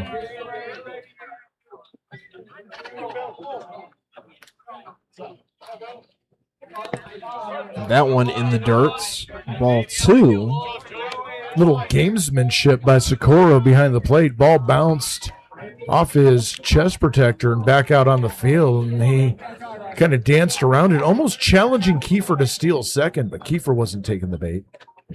Trying to keep Kiefer honest at first. Snap to the first. And that throw was not in time. Chandler's got a wicked move to first. And almost, if you remember the last time Kiefer was on base, almost got him.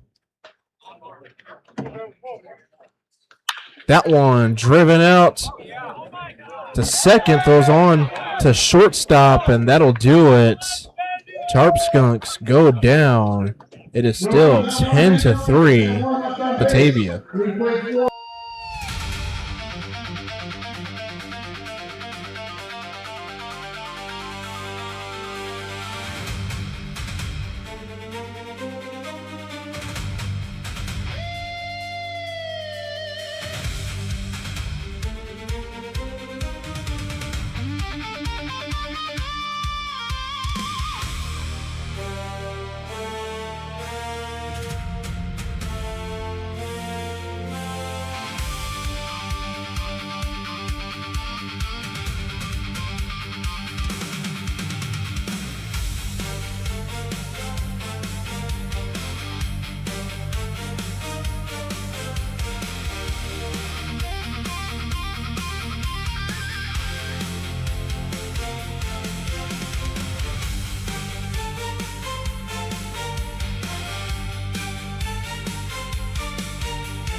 We go to the top of the 5th inning. Jack Santee back on the mound.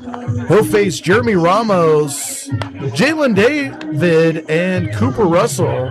Joining me in the booth for an inning is a Tarp Skunks fan, young man who wanted to come up and try this out, see if he maybe wants to pursue this as a career in the future. Levi Blakesley, welcome in. Hello, guys.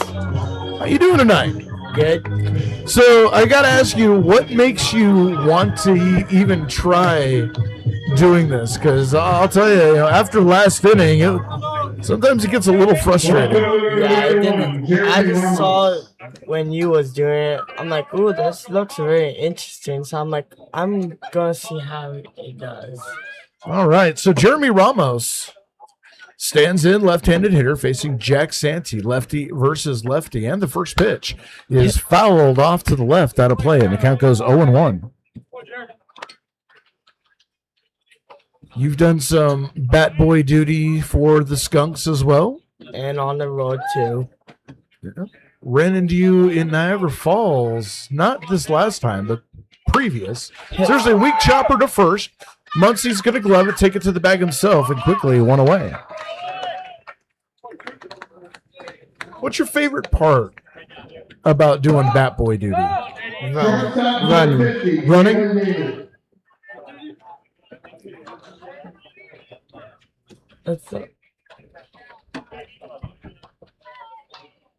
As we go to the top of the order, Jalen David due up. And the first pitch to him, taken on the outside for a strike count, goes to 0-1. Have they given you a nickname down there at all? Nah, not that. Not part of the Up nickname. high, ball one. Yeah, not part of the nickname crew out there.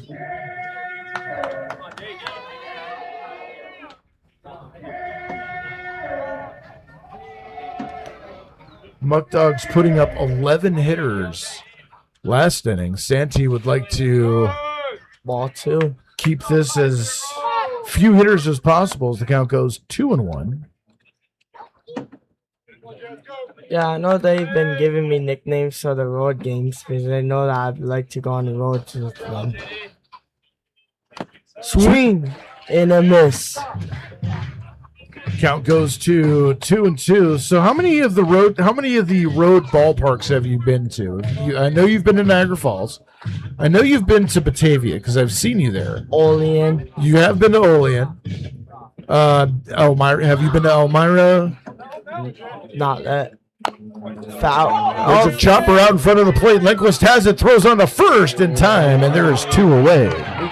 We plan on going July 5th to Amaya. Oh, you're going to that one? Yeah, so Elmira, Geneva, Auburn, and Niagara up in Canada are the four stadiums I'm not going to be able to make it to this year.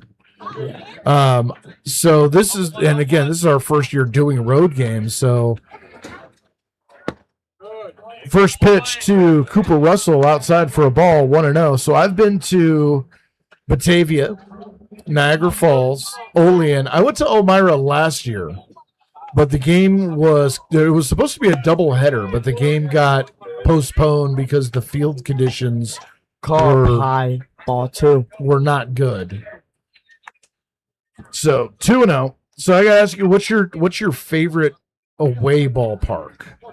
I'm gonna go with Batavia because Batavia probably has a nicer park. Chopper to third. Weeks has it. Throw on to first. Long throw, just not in time. Good effort, but just too much speed. And the Muckdogs get a 2-out single. That'll bring up Jackson Inman. Oh, something is going on in the Batavia bullpen. Yeah, it looks like the pre-warm-up. They've got someone throwing a football out there. Nothing that suggests that they're ready to change pitchers yet. So Jackson Inman stands in. Throw over to first. Gets away from Muncie. And moving over to second will be Cooper Russell.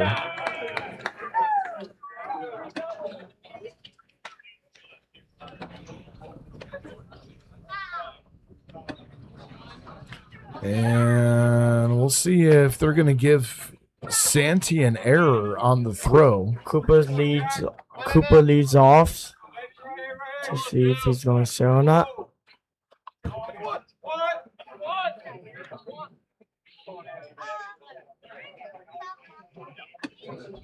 So now runner at second, 2 down here. And the dangerous left-handed hitter, Jackson Inman, stands in. Jackson can hit. There's a ground ball to second. That should do it. Picked up by Jordan. Throwing to first. 1, 2, 3.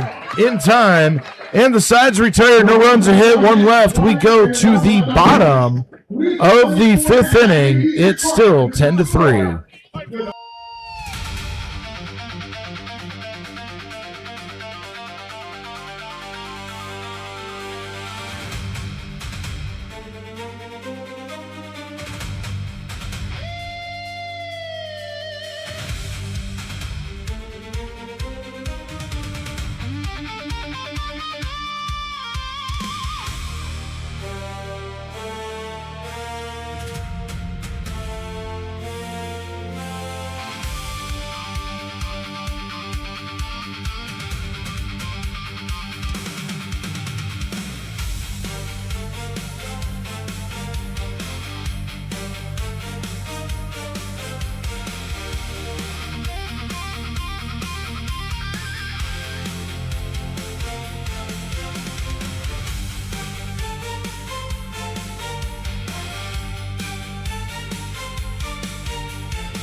As we're back at Russell Lee Diethrick Park, 10-3 Batavia over the Jamestown Tarp Skunks.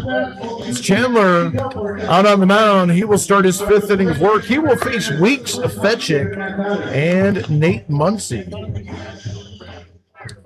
And the Tarp Skunks have yet to figure Chandler out, with the exception of a explosive outburst back in the 3rd inning. Chandler has been pretty much rolling here. Eric is up to bat. Coming up to the plate is Eric Weeks. 1 for 2 on the day. Single scored a run on the Heath Fetchick home run back in the 3rd. Also reached on a fielder's choice in the 1st inning. So he's been on base twice. And Chandler kicks and throws. First pitch is a chopper to 3rd, picked up by Inman. Throw on to 1st is not in time. Base hit for Eric Weeks. That was good speed, too, by Weeks. Tough play for Inman. Came in and cut the ball off before it went foul. Long throw across the diamond, and Weeks showing that speed to get to first base. And that's going to bring up Heath Fetchick, who hit it a home run. About 405 feet away. Power versus power. So Chandler looking for perhaps a little bit of revenge. Eric leads off. Fetchick 2 for 2. He's had 2 hits off of Chandler. The first pitch comes in low and inside for a ball, 1-0. I know. I'd like to remind you the next time Tarp Skunks Baseball is going to be with you is going to be Saturday, 6:30, as the Niagara Falls Americans come into town. We'll have that here on the YouTube as the 1-0 pitch comes in low, 2-0. 2-0. 0 outs. Eric is on base. See if Weeks might be on the move here at some point. And they did give an error to Santee for the throw that allowed the runner to move over. That one's fouled. 2-1 is your count. Tarp Skunks need to get some runs across here, at least to get back in the game. Batavia and Jamestown are tied 12-5 and 12-5. Back safe. Well, this is round 3 of the heavyweight fight that everyone thought that was going to be between these two teams. These were the two teams that were in the Western Conference Finals last year. Batavia won it at home. Tarp Skunks trying to get a little bit of revenge as a breaking ball misses off the plate. Count goes to 3-1.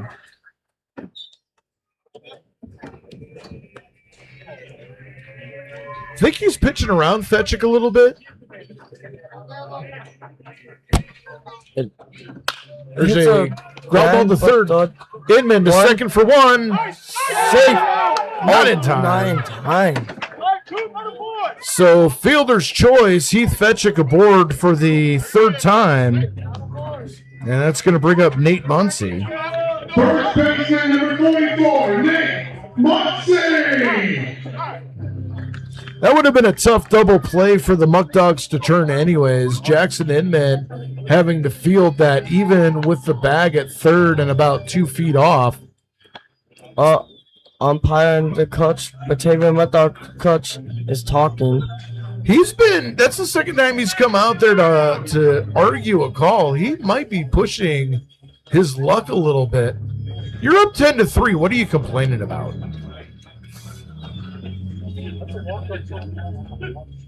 I know Niagara Falls and Batavia's game, one of the coaches got ejected. Yeah, it's always tough when that happens, but Coach does not look happy right now. No, he doesn't. That's just the gamer in him, though. Advocating for his team. Nothing wrong with that. As Nate Muncy stands in, left-hander versus left-hander, and a breaking ball finds the zone for a strike, 0-1.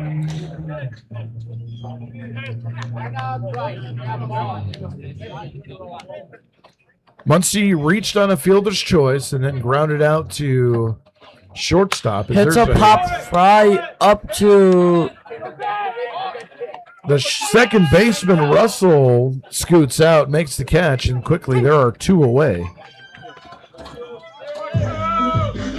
Brings up Paul Delanto. And for Paul Delanto, he's flown out to center, doubled his last time up.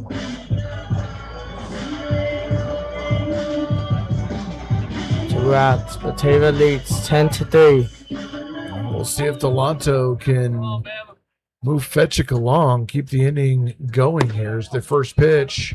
Low for a ball. Count goes 1-0. 1-0 is your count.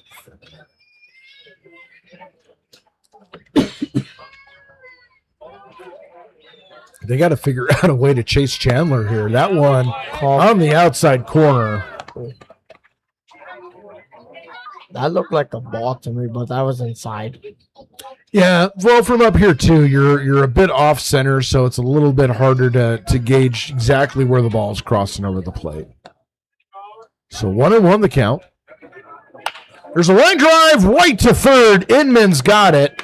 3 outs. And that is the inning. No runs ahead, a runner left. We go to the top of the 6th inning. It's still 10-3.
New Jamestown Tarp Skunks pitcher is Cohen Harris, making his 5th appearance on the season. 0-1 with a 9 ERA in 7 innings. He has given up 9 hits, 7 runs, all earned.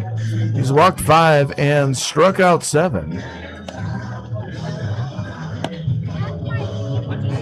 And with a clean slate, looking to try to put up a 1-2-3, get the Tarp Skunks back at the batter's box. That's what you want. I mean, the last frame, very quick top and bottom. I want to continue on it, having 2 quick top and bottoms. 10 runs, 13 hits, no errors for the Batavia Muckdogs. 3 runs, 10 hits, 2 errors for the Jamestown Tarp Skunks. And the coaching staff for Batavia has been in the ears of both umpires.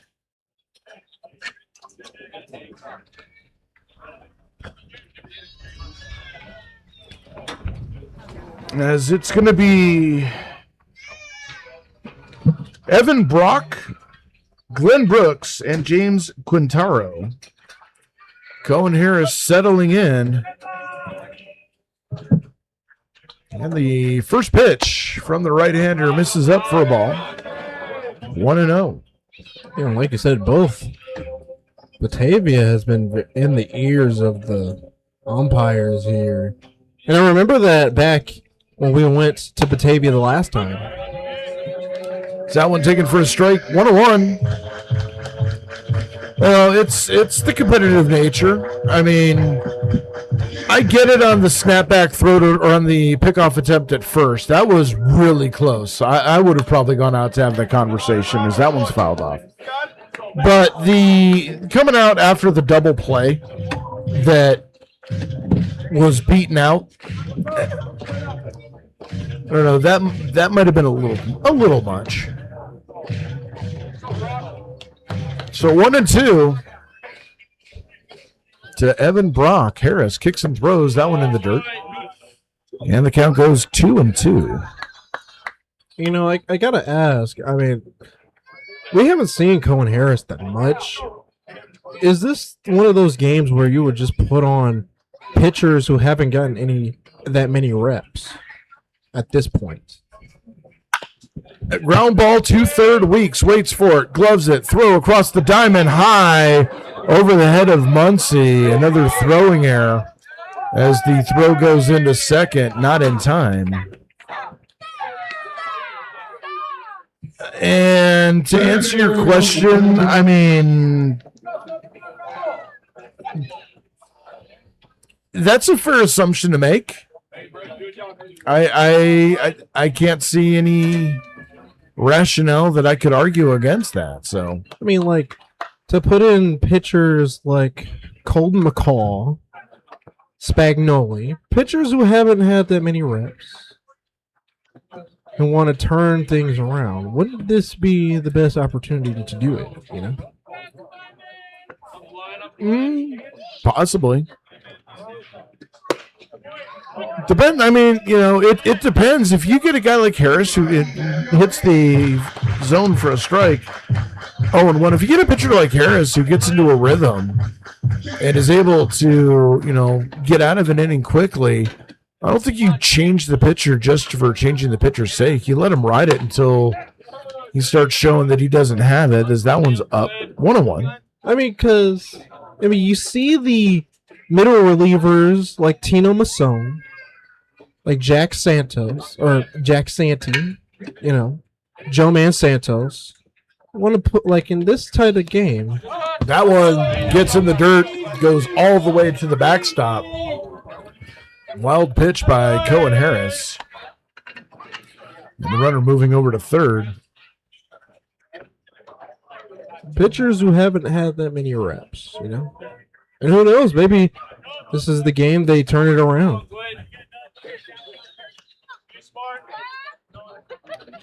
I'm sure they're going to get their reps. They're going to get their time. It's just a matter of when. 2-1. There's a line drive into center field. Moore on his horse reaches out and the ball gets behind him and goes all the way to the wall. Dumas digs it out of the corner, heading into third with a slide, and an RBI triple is Brooks, and it's 11-3.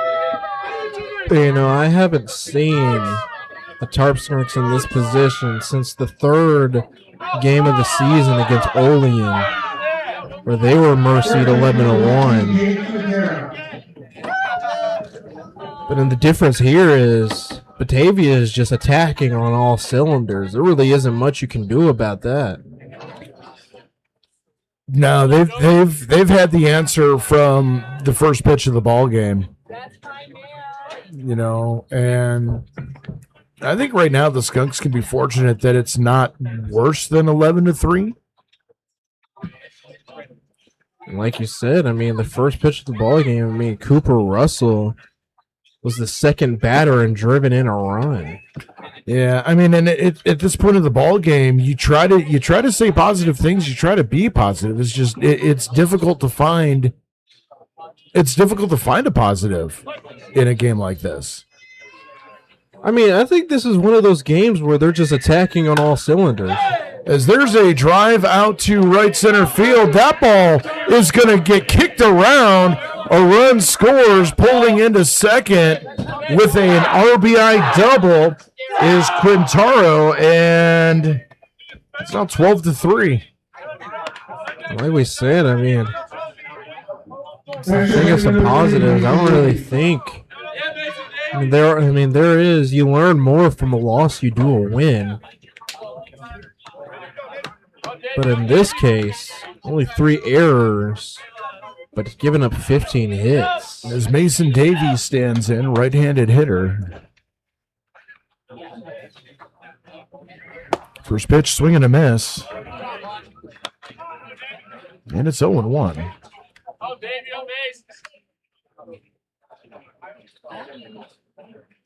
Davies struck out looking, walked, and grounded out to second. So 1 for 2 on the day. Swing and a miss. For a foul back, it's 1-2. I just think that Batavia has the Tarp Skunks a little scouted here.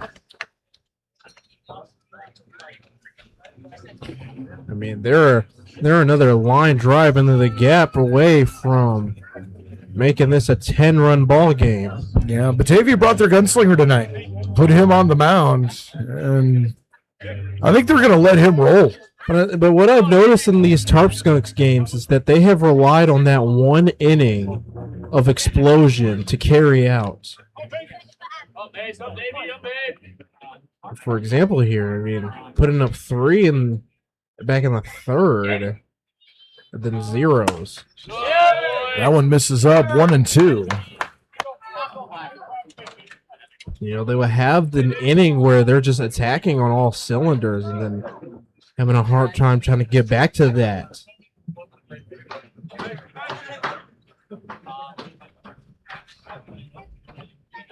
So 1-2 the count. That one missing off the plate, 2-2.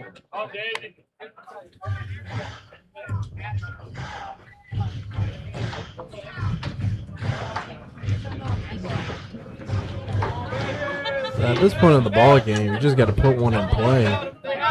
Trust your defense here. There's a high fly ball left field. Dumas going back on it, still going back at the wall. It's off the wall. Rounding into third is Quintero. He had to hold up to make sure Dumas wasn't going to make the catch. Pulling into second with a double is Mason Davey. And 2 runners in scoring position now for Miles Monell. And he driven that one out to left. I thought that one had enough to clear the wall, just a bit shy off the blue meanie. As there looks like there is going to be action warming up in the Skunks bullpen as the first pitch from Harris bounces in the dirt. 1-0 the count.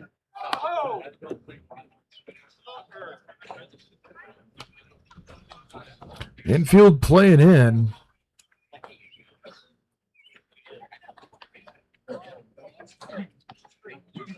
Swinging a foul back. The count goes to 1-1. And this is a dangerous situation for the Tarp Skunks. Remember the mercy rule, 12 after 6. Well, it's currently sitting at 9. With no outs, by the way. No outs. Base hit here pushes them even closer to that threshold. I mean, 2 in scoring position as well. That one misses high for a ball, 2-1. You know, we've seen the Tarp Skunks have the opportunity to try and mercy teams and then just lose it. Hopefully, this could be the opposite where the Tarp Skunks come back. That one strike on the outside corner, 2-2. But again, the Tarp Skunks are going to have to buckle down deep.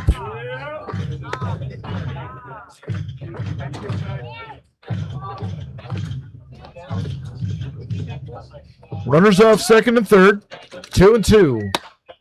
That one missing just off the inside corner, 3-2.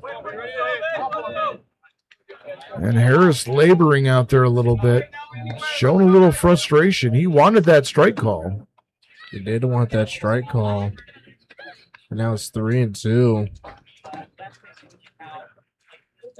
The payoff pitch, there's a little flare on the right center field. Coming in on it is Dugan. He makes the catch.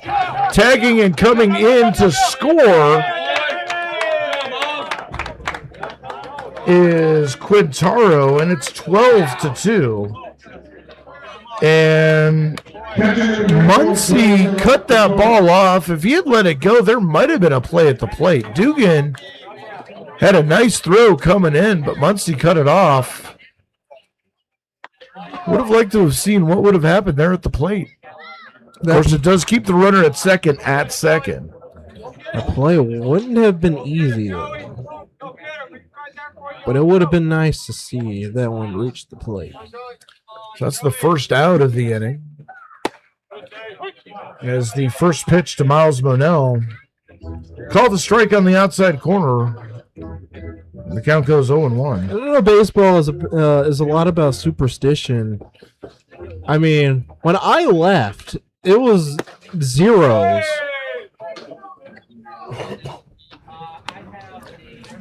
And then I came back, and then now Batavia is back at what they were doing.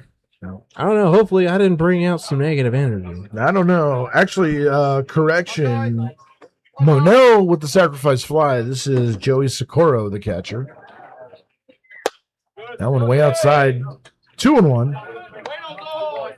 For Socorro. He doubled in a run back in the second, scored a run, and reached base in the fourth and flew out to end the fourth. 2 at-bats in the fourth inning. A big 6-run frame for the Muckdogs. There's a line drive into left field, base hit in front of Dumas. Dumas doing a good job to keep the runners from advancing too far, but another base hit, and now runners at the corners with 1 out, and that's going to bring up Jeremy Ramos. You know, they're almost at the 20 hit mark in this game here, and they have been making this outfield run. Yes, it looks like Joe Riedebach going to come out and have a conversation with Harris. There is action in the Skunks bullpen, and they're going to make a move. We're going to take a break. We'll find out who the new Skunks pitcher is when we come back. It's 13-3 Batavia.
Rocco Almonte is the new Jamestown Tarp Skunks pitcher here in the top of the 6th inning. For Almonte, it's going to be his 5th appearance. He has a 1-0 record with a 13.5 ERA in 4 innings pitched. 9 hits, 8 runs, all earned. 6 walks against 2 strikeouts. And he will inherit a jam left by Cohen Harris, runners at first and third with only 1 out. I'd like to remind you the next time we are here with you at Diethrick Park is going to be Saturday as the Niagara Fall Americans come into town to take on your Jamestown Tarp Skunks. 6:30 for the first pitch.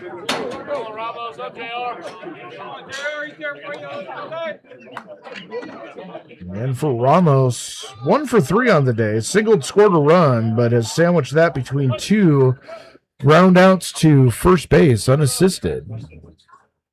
And the first pitch up and in for a ball 1-0. And that's been a consistent theme here tonight for Skunks pitchers. Leading off most at bats with a ball. Yeah, we saw that with Tate Johnson. Runner fakes going, swing and a miss. That's 1-1.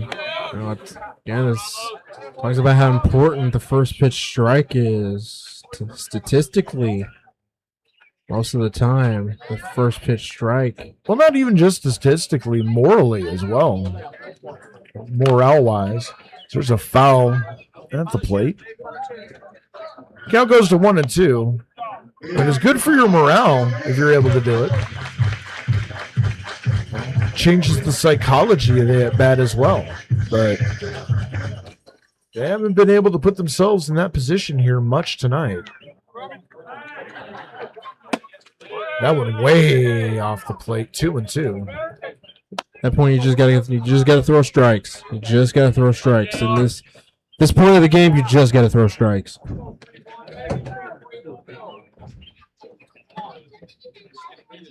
Almonte checking the runners at the corners.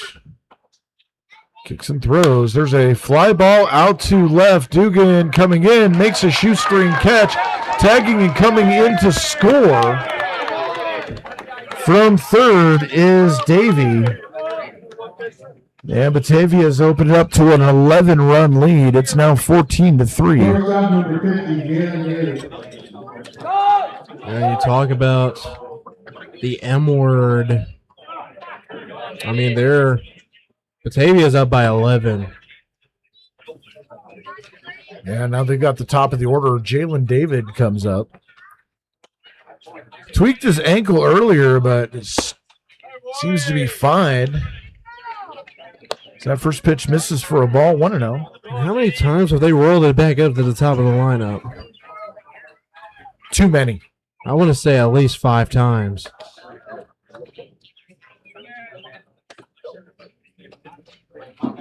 Ooh, 1-0. Did that hit him? Yes, it did. That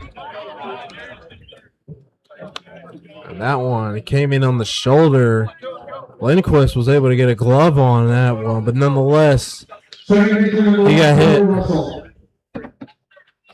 Yeah, Lindquist, making a play on it. Wouldn't have mattered if it had gone to the backstop anyways, because once it hit him, it's a dead ball. But Cooper Russell now up. He's only 4 for 4 today with a couple runs scored. It's not like he's done much. First pitch. There's a high pop-up on the infield. Kiefer calling for it. Gloves it. And the side is retired, but 4 more runs come across for the Muckdogs. We go to the bottom of the 6th inning. It's 14-3.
$14 runs, 17 hits for the Batavia Muckdogs. 3 runs, 10 hits, 3 errors for the Jamestown Tarp Skunks.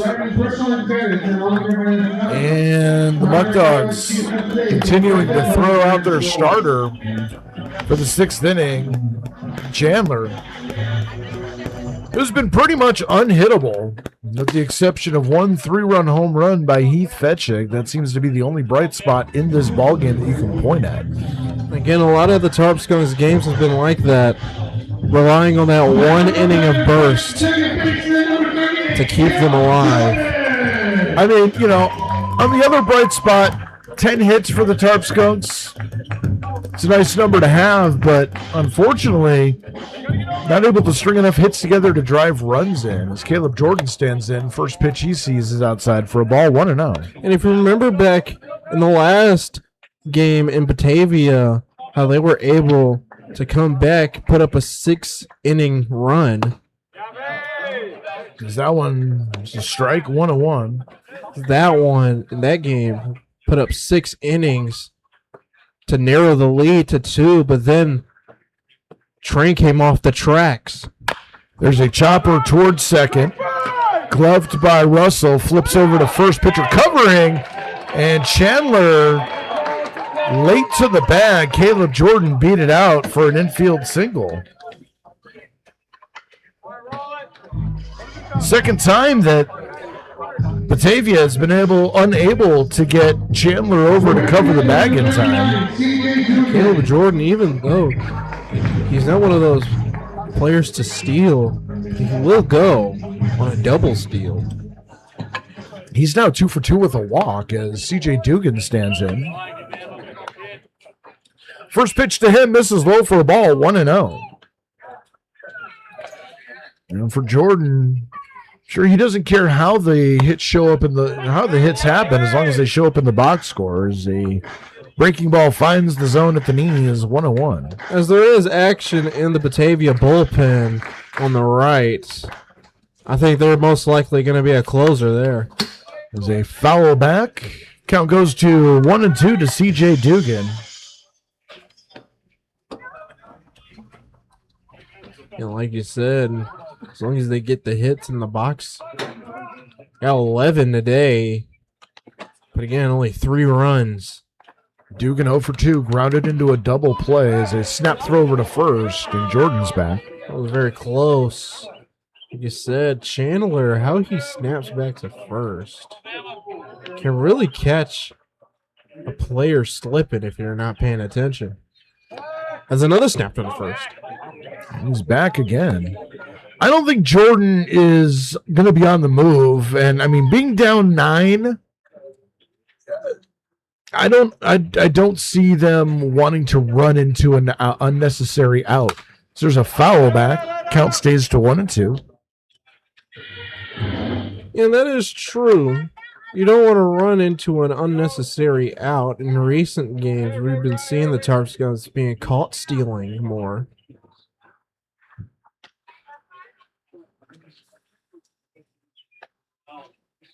And the 1-2. Fouled off. Dugan stays alive. As the lights have taken over here at Diethrick Park. I noticed we turn on the lights a lot quicker. That's a good point. Niagara Falls, they turned about an inning and a half late. Took them a while for the lights to take effect. There's another throw over to first. I think it was that whole 7th inning just seemed darker than the 8th and 9th. Yeah, they turned on their lights. That one misses off the plate, 2-2. I turned on their lights a little bit too late.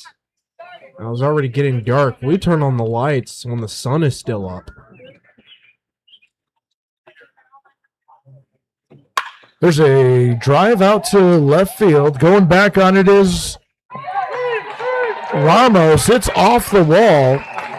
Moving into third is Caleb Jordan as CJ Dugan with a double to put runners at scoring position. And the Tarp Skunks have some life here. Yeah, that'll do it. Bring some life back in. They're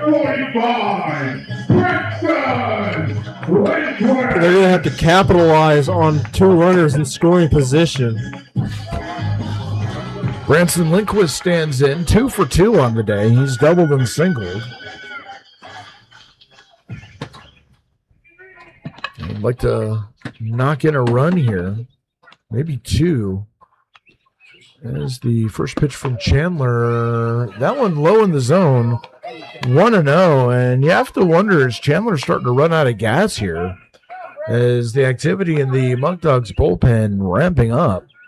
Maybe, but that one catches the zone, 1-1.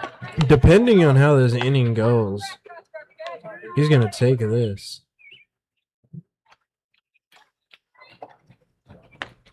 So Lindquist standing in, 1-1, 2 runners in scoring position, and the pitch.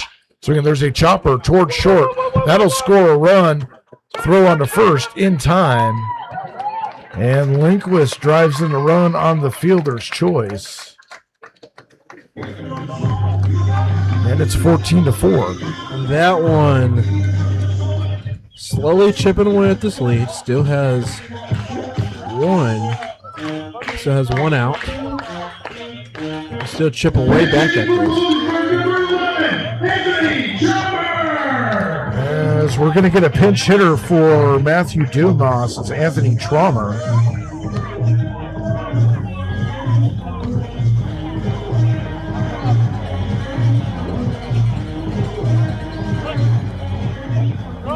So runner at third, 1 away here. And the first pitch is fouled off. Traumer falls behind 0-1.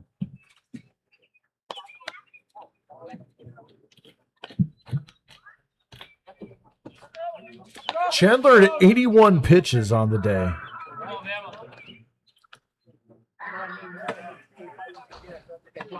There's another foul off, and the count goes 0-2. Hey, he's really nearing that 100 mark. But I got to say, if he goes to 100 pitches, he's done. Well, that was 82 right there, so he's got 18 more. And the pitch, there's a fly ball out to right field. Going back on it is Brock. He makes the catch. Tagging and coming in to score will be Jordan. And it's 14-5. That's the thing with Tarp Skunks. They are not going to go down too easily. They want to play the full game. They want to go out swinging.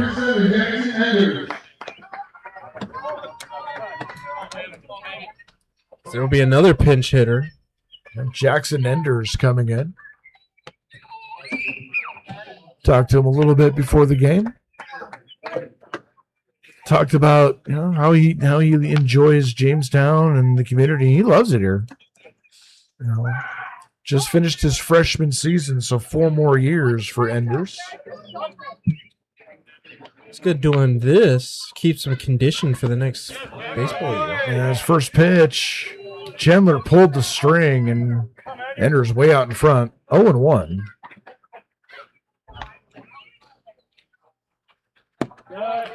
Grant Moore on deck as that one missed. 1-1. Chandler has been trying to get out of this. Has not been taking too much time on the mound. Kicks and throws the 1-1. That one's in the dirt. And he's trying to get Enders to chase here a little bit. Enders not biting. No, he's not. That's one thing about Enders is that he is going to fight and extend an at bat. That one down and in. 3-1. And you almost think if he loses Enders, this might be all for Chandler. 3-1. And that one called a strike. 3-2. Yeah, I think this is most likely going to be Chandler's batter. So 3-2, the payoff pitch. There's a high fly ball into the gap in left center field. That one's going way back there, and that one is off the wall. Enders with a blast out into left center field that just missed going out of here. Still life in these Skunks yet. As Sirocco going to go out to talk to Chandler. No indication of any movement from the Muckdogs bullpen, so this might just be a settled down talk here.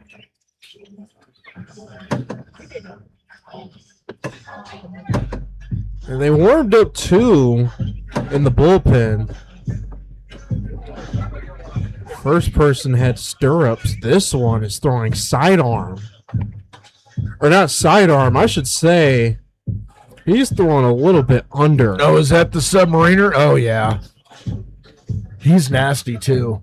I think that's Woodley, I want to say, if I'm remembering correctly, which I'm probably not. No, I don't think that was Woodley.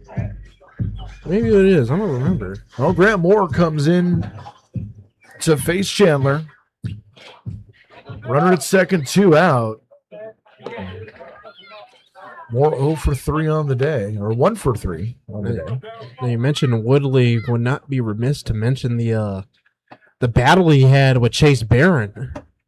Seems like a lifetime ago. It's the first pitch to Moore outside for a ball, 1-0. Technically, that was back in I want to say the first full week of the season.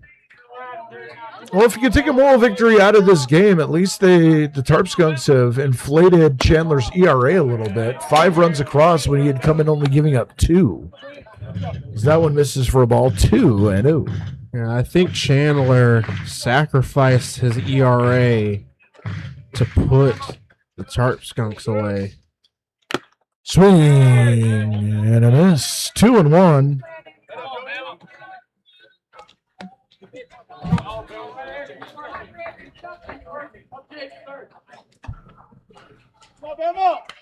Enders at second. Got there to put a ball right in the middle of the K in the AKS sign. Swing and a miss. Power versus power right there, and it's 2-2.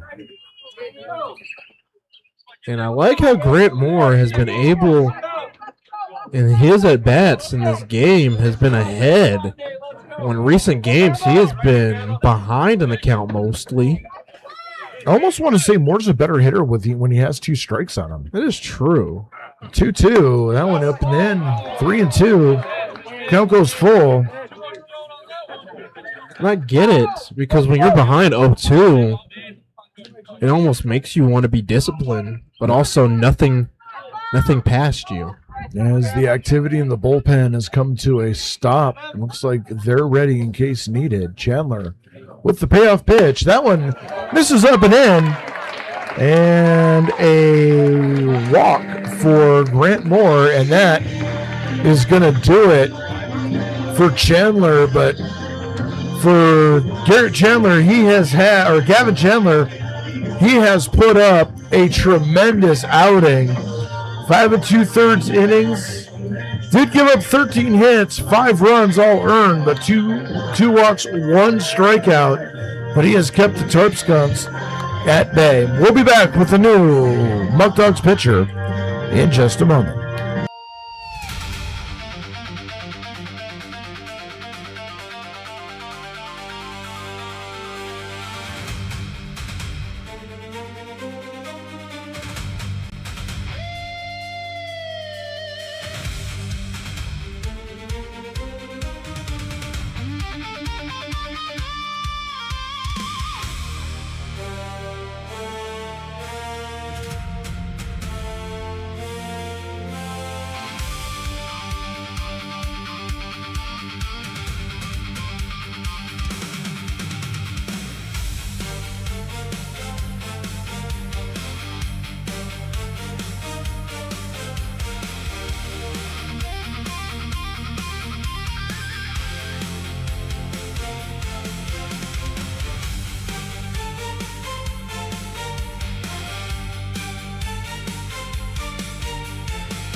New Muckdogs pitcher is number 29, Jack Page.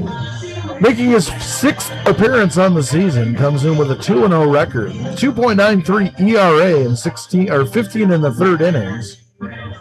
10 hits, 6 runs, only 5 of those earned. He has walked 6 and struck out 24 on the season. So he will come in and try to close the door on the Tarp Skunks here in the bottom of the 6th inning. 2 on, 2 out. Tarp Skunks already with 2 across. Third baseman number 6, Eric Weeks. As Eric Weeks stands in.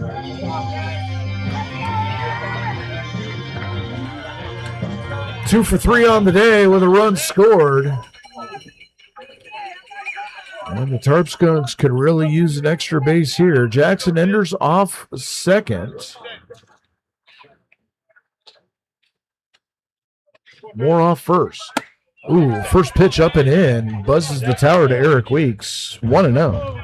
I saw Jack Page when he was given his 8-pitch warm-up. He threw a very nasty off-speed, and if he places that one, Foul straight back, 1-1. if Page places that in the right spot, that could be very stressful.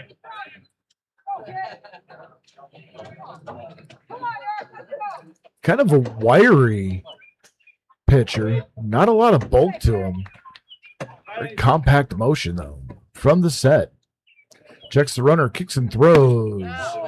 That one just low, 2-1. You know, Jack Page, he's coming out with all the stops here. He is just coming in, swinging, throwing all these heaters. Going old school with the stirrup socks. That one catches the knees on the inside corner. Weeks didn't agree, 2-2. I never really liked the stirrups. I thought it was kind of weird. Yeah, I was not a fan of them when I had to wear them. But we didn't have the painted on stirrup socks. We actually had to put stirrups on over our socks. Breaking ball froze Weeks. And a strikeout here ends the inning. 2 runs on a couple of hits. 2 runners left. We go to the bottom or top of the 7th. It's 14-5.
Rocco Almonte back out on the mound to start the top of the 7th inning.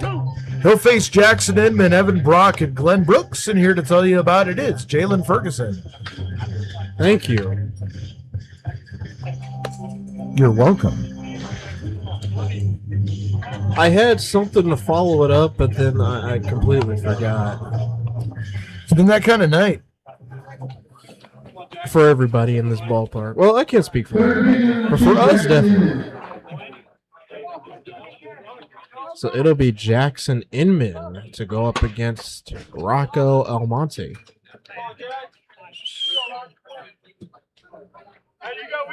Batavia, 14 runs on 17 hits, no errors. Jamestown, 5 runs, 13 hits. Now the first pitch is for a ball. Jamestown with 5 runs on 13 hits, 3 errors. And Batavia has scored runs in every inning except for the 5th.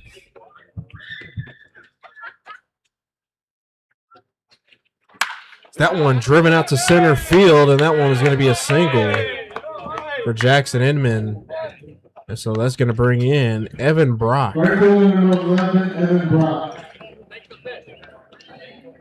And that's going to make number 18 for the game for the Muckdogs.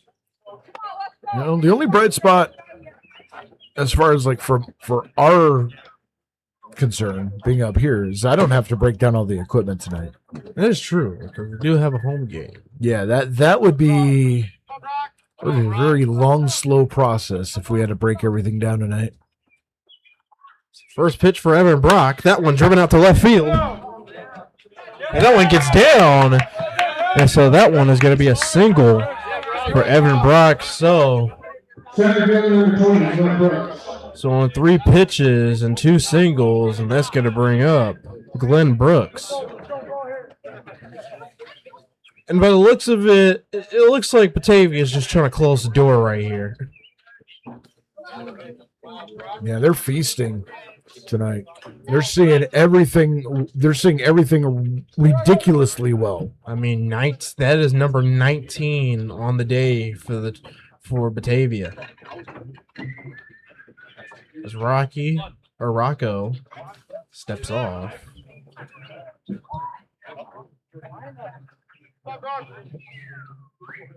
So 0-0 to Glenn Brooks. And that one in there for a strike. 0-1 the count.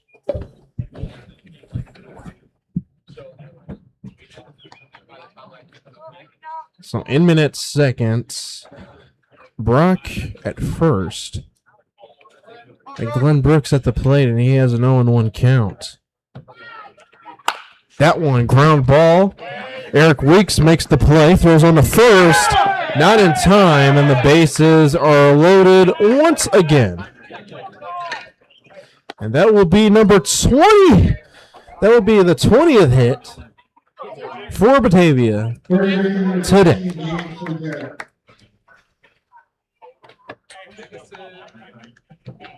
And that's going to bring in James Quintero. And he finds himself with a bases loaded situation and no outs as Rocco Almonte steps off. Action in the bullpen and Batavia bullpen. Nothing really doing down in the Tarp Skunks bullpen. I don't think they're wanting to burn another pitcher here. No, not really. The first pitch is in the dirt for a ball.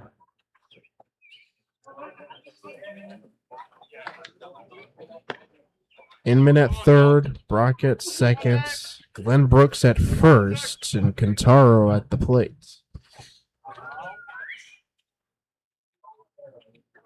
That one popped up and out of play, so it is a 1-1 count.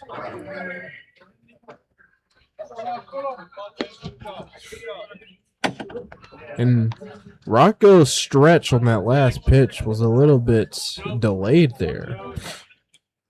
Lifted up his foot just a little bit slower. That one ground ball through the infield, throws on the second and on the first, and they get the double play, but a run comes in to score. It is a 15-5 ball game, Batavia. And Batavia back to that 10-run limit. Yeah, Marsh, yeah!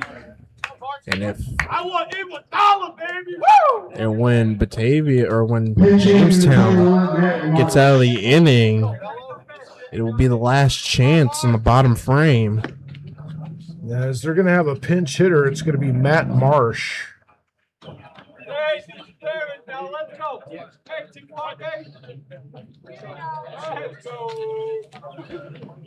As he is going to pinch hit for Mason Davey. That one just missed for a ball.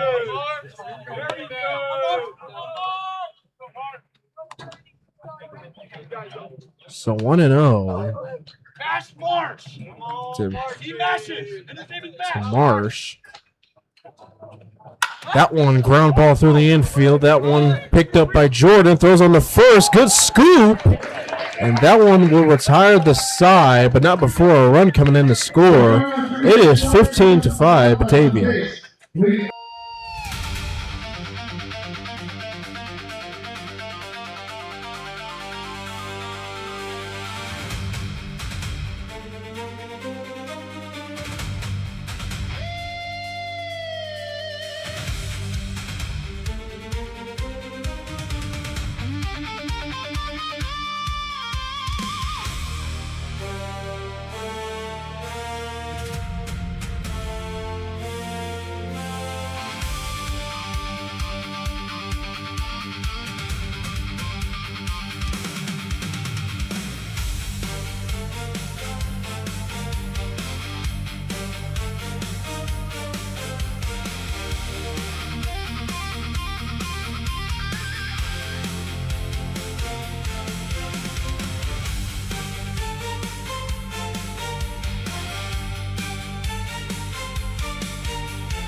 And welcome back here to Russell E. Diethrick Park.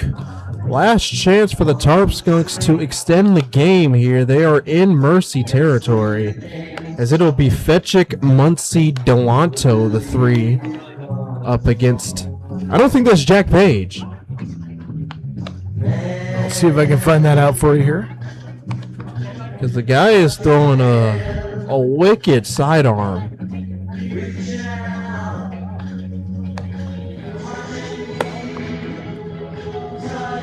Well, they haven't updated the box score yet.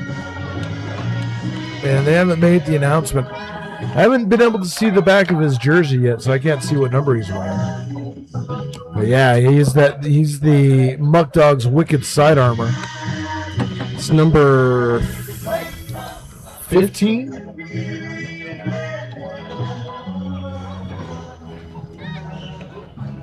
Garrett Beaver. Garrett Beaver. Why do I feel like I've seen that name before? Probably because he's pitched against the Tarp Skunks a couple of times. This is going to be his 7th appearance. No record, 0.0 ERA, 2 saves on the season. 8 1/3 innings pitched. He's only given up 1 hit, no earned runs, walked 2, struck out 14. Hitters are hitting a paltry 0.38 against him. So they definitely brought in the closer to try to get the mercy win here in the bottom of the 7th. Now, he will be tasked on slamming the door on the Tarp Skunks, but due up is Heath Fetchick, and he's not going to want to end this way. As the first pitch, that one ground ball to third base. Scooped up by Inman, throws on the first, and that one is in time. And so the leadoff hitter sat down. It is 1 out. And that is rough. 1 pitch, 1 away. As it looks like JRC is going to be pinch hitting for Nate Muncie. I said before the game, I haven't seen JRC in a while. Started to put Muncie at first in more games, but now JRC getting the pinch hit as that one is grounded back up the middle. Nobody can get to it, and so it'll be a single for JRC. And JRC continuing his hot hitting. He's really come on as of late. And love that approach. Not trying to do too much. Definitely looking first pitch fastball and just drove it up the middle.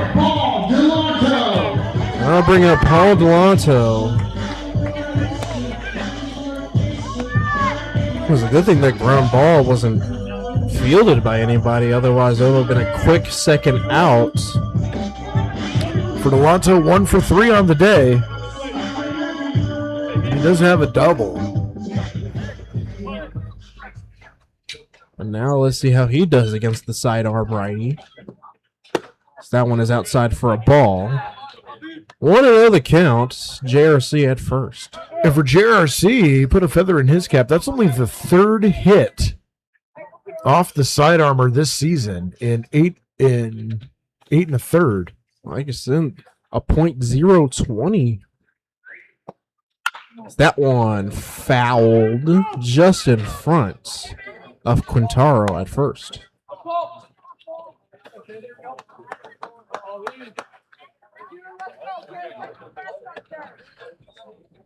So 1-1 the count to Paul Delanto. JRC at first. And Beaver, the sidearm. Here in the stretch. A swing and a miss by Paul Delanto, as it is 1-2. 14 hits for the Tarp Skunks, 20 for the Muckdogs. That's almost like a football score out there. Yeah. In the hit column. 3 touchdowns and a missed field goal. That one is outside. I didn't know the Bears were playing here today. Well, we don't have Cody Parkey anymore. It doesn't matter. He'll never live down the double doink. Even though it wasn't his fault. Well, it was a bad hold. Well, he went on to the Browns and proceeded to miss 3 straight field goals. And a swing and a miss by Paul Delanto, and he has sat down on strikes, and so now it is 2 gone. Last chance for the Tarp Skunks to extend the game. That's going to be no, that's not Caleb Jordan. James Dixon. Who has been injured for a while, getting his first plate appearance in quite a while. It's been a while since we've seen James Dixon. He replaces Caleb Jordan, who had a good day, 2 for 2 at the plate, plus a walk. That one is in there for a strike. Let's see how James Dixon does against the wicked sidearm of Beaver. Well, we built this as round 3 of a heavyweight fight, and Batavia came out with the fury of Mike Tyson. That one misses. I was going to say the fury of Ivan Drago. I wouldn't go that far. I would not go that far to call the Skunks Apollo Creed at this point. I was talking about the son. No, I was talking about Rocky IV. Is that one chopper? And that one stays fair. Wow. So James Dixon. Swinging bunt, but it's going to be recorded as a base hit in the box score anyway. Welcome back to the lineup, James Dixon. And Skunks got something going here with 2 out. That's going to bring in CJ Dugan at the plate. Now, both Beaver and Inman converged on it. They thought the ball might roll foul, but it never even hit the dirt. So we'll see what CJ Dugan can do here. That one is in the zone for a strike.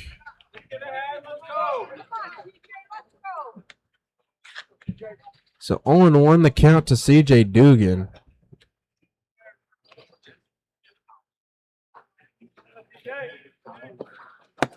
That one in the dirt. 1-1 the count. For Dixon, that's his 5th hit and 23 at-bats. It had been a while since we had seen him. Came in 4 for 22.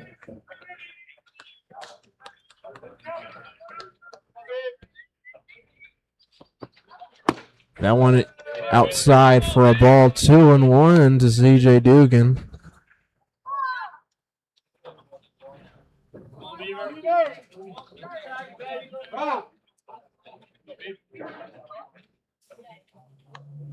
JRC at second, James Dixon at first. So that pitch is inside, 3-1. And Beaver, who started this inning cruising, has seen his transmission slip here a little bit. He's gone out of 5th gear and dropped down a bit. So 3-1, CJ Dugan. That one misses. And so finally, the first forest full of skunks we have seen tonight. That's going to bring in Branston Lindquist.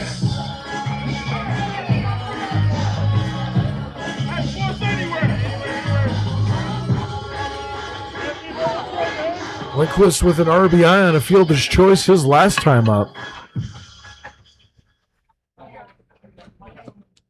The swings and misses at the pitch outside. 0-1 the count. And that swing tells me that Lindquist is not looking to draw a walk. Oh, he does not. He wants to drive one into the gap. Just missed a grand slam in the kids' game by about 3 feet off the blue median left. That one just missed. It is 1-1 the count.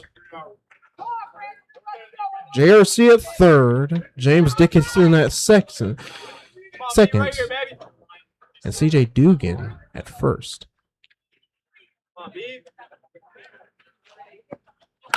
That one fouled at the plate. Did that go off his ankle or foot? It looked like he was limping a little bit coming out of the batter's box there. And that's the thing. You foul it off the plate like that. Can get an angle and hit yourself.